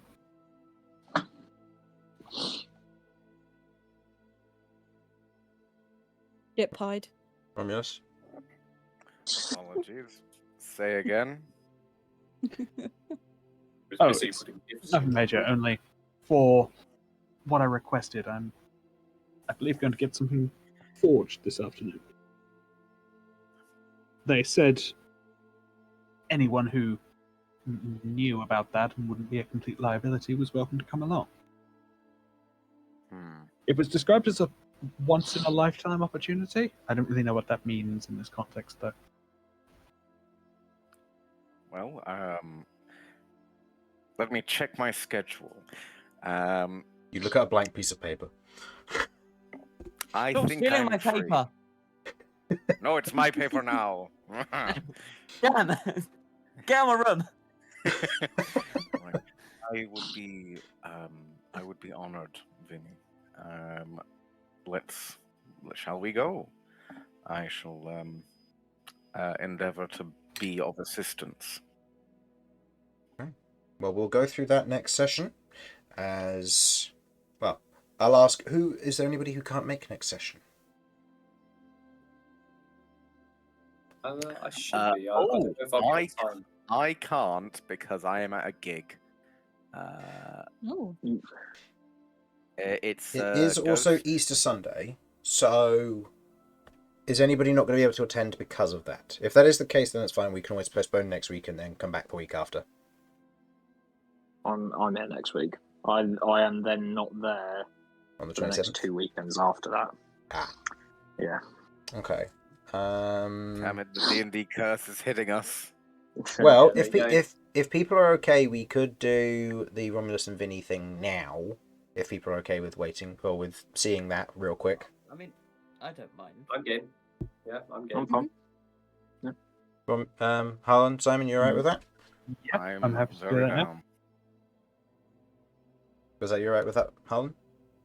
Yeah. Okay. Am I coming So, through okay? we'll travel time. Yeah, I think it was just because I was asking questions at the same time, so it overlapped. So, traveling forward in time temporarily, we get to a point where a teleportation circle is drawn, or rather, sorry, Vinny and Romulus, you are both blindfolded. As a teleportation circle is drawn, and you are guided through the teleportation circle in secret. The temperature of where you are goes from an immediate, kind of a nice, casual, little bit dry and stale temperature to very much more a very heavy set, fiery temperature. Let me quickly change this over. As the blindfolds are pulled off, that'll be fine. You see before you what looks to be a massive anvil set in place, built for a quite large, well, not necessarily built for a large creature, but built for a taller individual. You see standing at attention are what look to be 3 automata with what looks to be large striker hammers, which they otherwise hold over their shoulder, and a singular dwarf in what looks to be a very well crafted dark red and orange armor with a very nice hammer at their side as they kind of step up as they see the representative and kind of nod to them. You look around and begin to take in the interior of what looks to be a large kind of a metal grate below the forge itself wrapping around, and you can see coming out of kind of these thick pipes at the side, magma is flowing out and down into what looks to be almost this pit below, which you can see has partially filled with magma. You see what looks to be kind of stacks of ingots, which I would like both of you to go ahead and roll me a history check for, if that's okay. Romulus, you can add your proficiency because you're proficient in Smith's tools. Thank you. Well, I'll give you a roll for it. Mm-hmm. Probably not. 9. They're very nice looking ingots. That is a natural 20. Romulus, Plus 5. your heart nearly stops as you see bars of adamantine, you see bars of mithril, you see bars of mitharc, you see stacks upon stacks of rare metals. As you see this, there's a moment of, this cave on its own with these ingots is probably worth somewhere of nearly 500,000 gold pieces. As your heart almost stops when you see this, as you see the representative walks forward and speaks to the dwarf who's standing there kind of at attention with the automata sentinels there, kind of rudimentary but heavily plated. As they turn and begin to move, Romulus, you recognize mithril metal that is otherwise imbued into these automata. They are very well crafted, but they are of more of an elvish make than dwarven make. Yet the forge screams dwarvish in this moment, as the main dwarf who's there with his hammer over his shoulder kind of nods at the kind of the muttered words, and the representative turns around. All right, Vinny, what is it exactly that you wanted? Weapon-wise, that is. Weapon-wise, scimitar is my signature. Maybe more of like a cutlass design. I was thinking I'll pull out a very crude sketch of a sort of traditional pirate cutlass with a curved blade and handguard. The blacksmith looks at it, just silently nods before turning and walking up towards the forge, and almost points out without saying a word, and you watch as the automata begin to grab different ingots.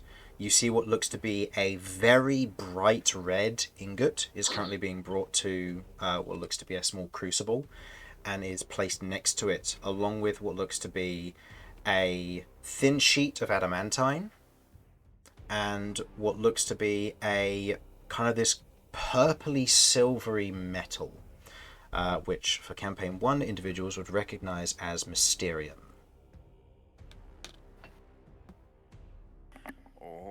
Sasha has had her impact on this world.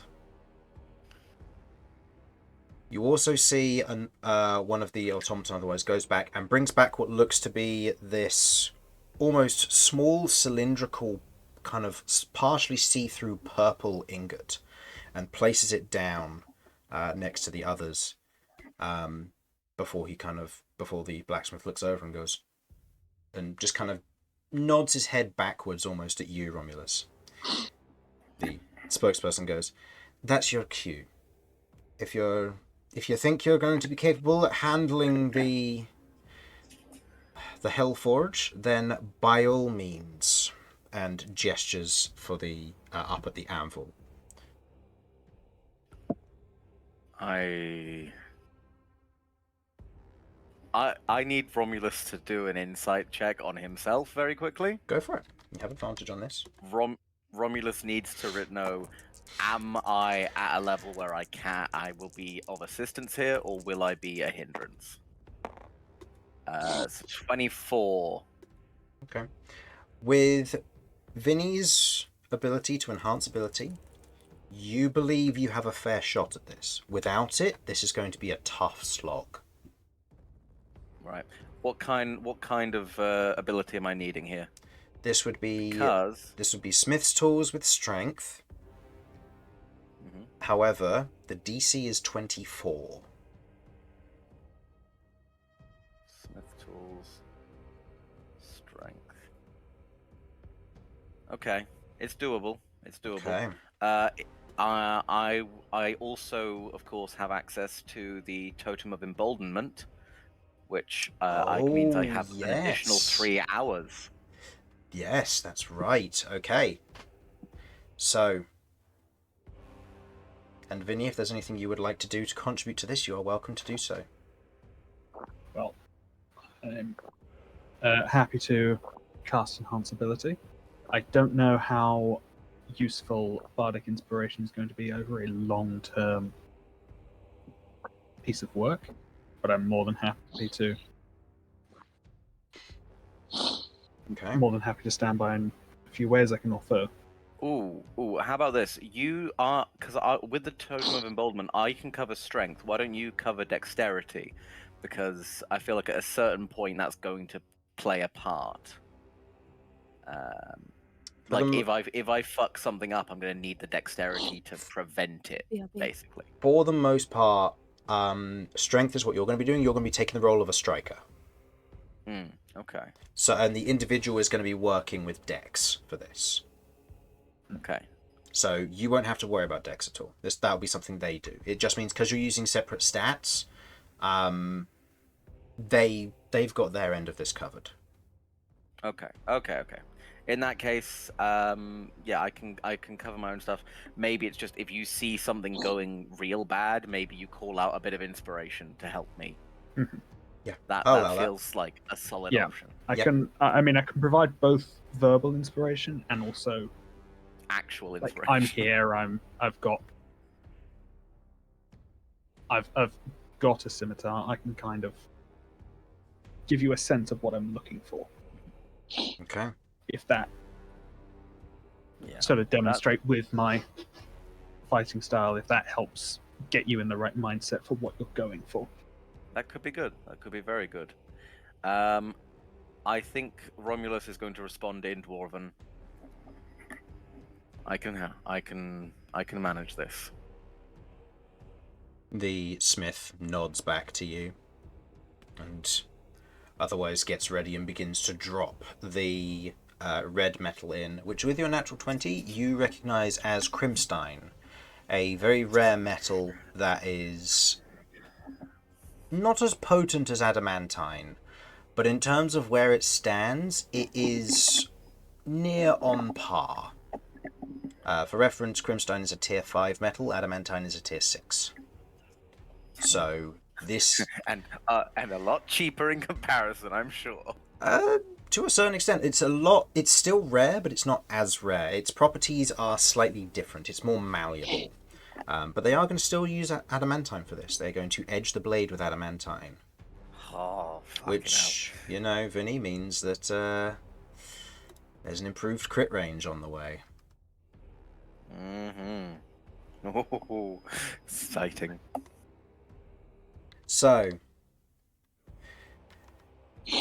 as you take up the steps, the Crimstein is dropped into the forge, and the magma begins to heat it, or begins to superheat it. As the individual kind of places their hand over top of it, you see what looks to be a series of almost kind of hot metal prayer beads hang off of their gauntlet. As they hold it over the top, you see a symbol dangling down of what looks to be a coiled dragon.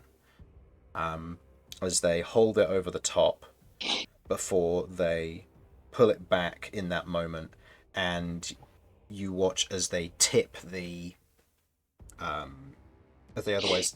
crucible metal into a simple cast before, as it just subtly begins to set, they flip it and they make the first strike, followed by each of the strikers once in sequence to this around all four of them, including you. Romulus, go ahead and make me a Smith's Tools check using strength with advantage.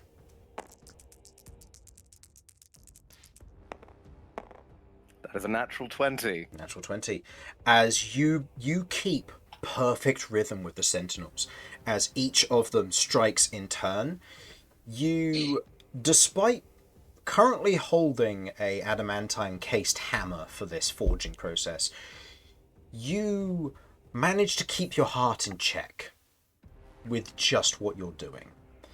As the forge process takes hit after hit, turning and moving the scimitar, you are trusting in the movements of the smith that they are going in the right place, as he is continuously working and moving this with his total, because he is using Dex, that is a 30. As he continues shifting, moving, and working at this forge, before he begins to flatten out sections of this, he puts up a hand and all of the strikers stop in unison before he takes the adamantine and folds it over the blade, or where the blade would be, and kind of runs it out across the gauntlet. As he does so, you watch as these small trickles of blood begin to form across the edge of the cutlass before he places it back down and you watch as he swings his hammer, and then all the strikers follow in form. Go ahead and make me another strength check or Smith's Tools check with advantage.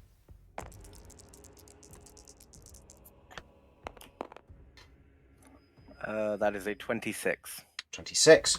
With that, you continue on form, and although this is working your muscles heavily, you've never worked at a forge this heavily before and in this intense heat before, but it is worthwhile as you're beginning to watch this form into place. The adamantine is almost fused with the crimstein nature of this bright red blade, as it's otherwise formed, before the smith puts their hand up and they look to you, and you watch as they put their their fingers up in a sequence, almost like a metronome, before they pull a chisel from one side, and they are getting ready to etch the blade itself. Mm-hmm. So, They need good timing on this. So, go ahead. This will be another strength, because you need to conserve your strength in this instance. Mm-hmm. So, the DC has gone down, but there is now an upper limit. Okay. So, What's the upper limit, if I might ask? the upper limit is 26, because you are still working with crimstein, which is a hard metal, so you should be fine for not going too far over the top. And the lower limit is 16. You can, with advantage, you get to choose which dice you would like to use. You don't always take the higher. Okay. So That was the question I was going to ask. So, go ahead and roll. That is a 23 on the lower end, but if a natural 20 would stand. As in, a natural 20 would be bad, or natural 20 No, would be natural good? 20 in this instance I will state is good, just to honour the nature of the natural 20. Then I will be taking that natural 20 1,010%. Yeah. As in this moment, you get it accurately on point as he moves the chisel, as you follow the metronome nature, as he begins to chisel and etch this. You begin to watch as this is happening, and you begin to feel this presence as you do so, as you begin to watch as the symbols begin to make sense to you. This is of a runic nature to that of similar to a rune knight. As you begin to watch the blade begin to be etched in this beautiful fashion, you watch as instinctively, as he puts his hand up to stop, as if he would with a sentinel, you stop on the imminence of it. And he pulls the chisel back, and you watch as one of the sentinels drops the metal in the crucible as it begins to melt, before pouring what looks to be the mysterium through the etchings as it begins to fill the gaps, before he turns the blade and pours what looks to be the other one of almost this crystalline consistency metal into the other side. As he does so, he then begins to smooth it off with what looks to be almost this metal paper as he sheens either side of it, before not having any real water nearby. You watch as he kind of holds it up, and you watch as the forge begins to cool rapidly with this dark hissing sound. As it begins to almost fill the air with steam in this instance, Vinny, you watch as Romulus and the blacksmith walk towards you, and he hands you your new blade. Getting a look at it, it is a beautiful curved blade of what looks to be almost a fine red tinge to it, with almost this marbled look across the surface of this deep purple and silver etching that is fine like filigree, but deep enough to have a resounding effect across the whole weapon. The other side is more of a shimmering purple, but is carved in a very beautiful fashion regarding its etching and style. As you get a look at the edge, it is razor sharp, despite having no sharpening at all to it. As you hold the weapon in your hands, you begin to watch as off of the edge of the blade, small droplets of almost this black liquid begin to fall off the edge of it, and you hold it there with almost a feeling of anticipation to the weapon.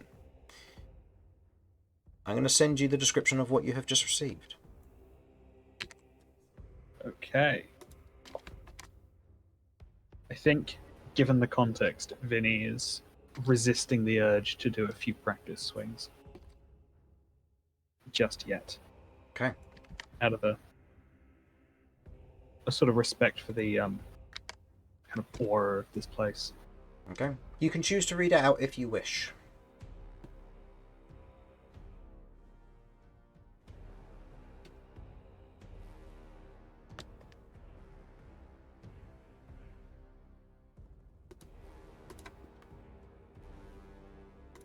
So, Romulus, you see this blade.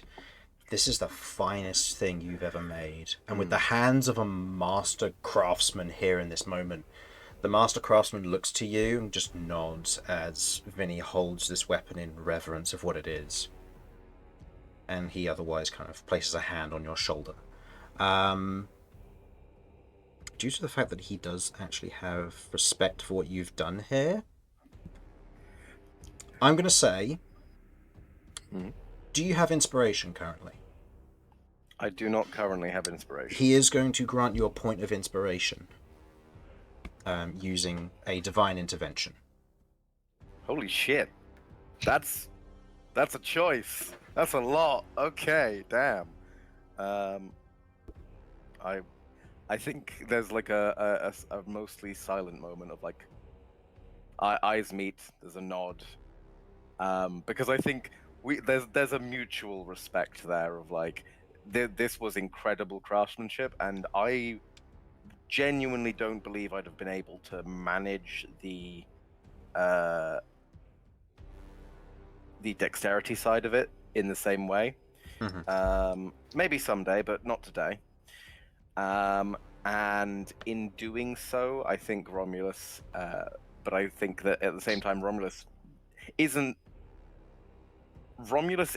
modest, but not to any point of overly humbleness. That is to say, Romulus knows he did a cracking fucking job. So I think Romulus is just going to say, "It was an honor forging with you, and I think I have learned a lot." The blacksmith nods. And although you can't see any of their features behind the helmet that they wear, and only very little of kind of a dark browny beard, you get a sense of they show a similar respect in this instance. As they put their hammer to one side, one of the sentinels kind of gracefully, but also with a certain sense of authority, takes the striker hammer from you and places it back on its post.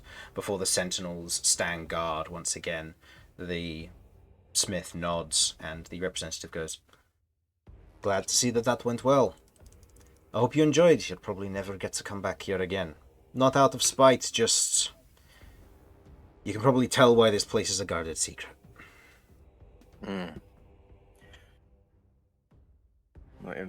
The guards who are with hold blindfolds out as if when you're ready to go. I will gladly put it back on. The expense alone would be a reason for concern, but craftsmanship has a quality all of its own that is worth more than any petty material. I'll tell you this. This forge belongs to not just one of the Dwarven kingdoms. We're all in unison to keep this sort of thing hidden. We don't want it falling in the wrong hands. Many have tried, and many have fallen.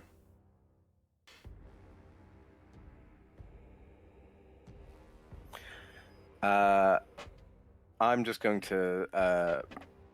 I've lived with dwarves. I have learned with dwarves. And giant and dwarvish share a root language. Yep. Especially in the written tongue. So I'm going to repeat like a really old dwarven thing, something along the lines of like,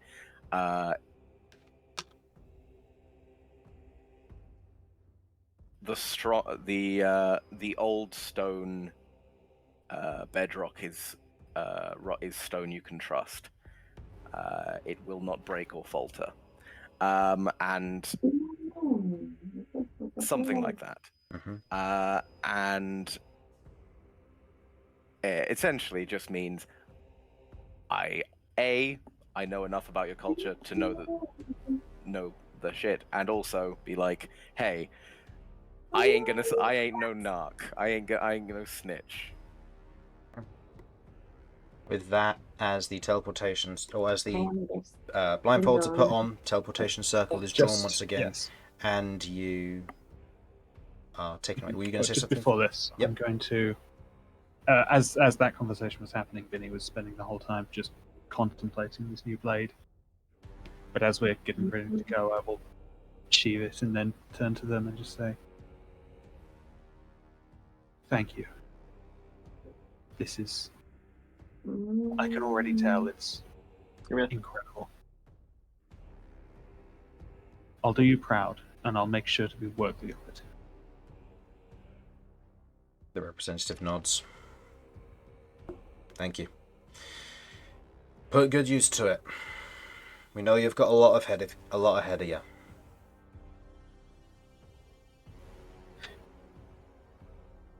And you are taken back through. And I think that is where we're going to end our session tonight. So, thank you everyone for watching. Hopefully you enjoyed, and we'll be back next week with some of our group. It's And not working for me. yeah, we'll see. So, thank you, and bye-bye. Bye. Bye. Bye. Bye.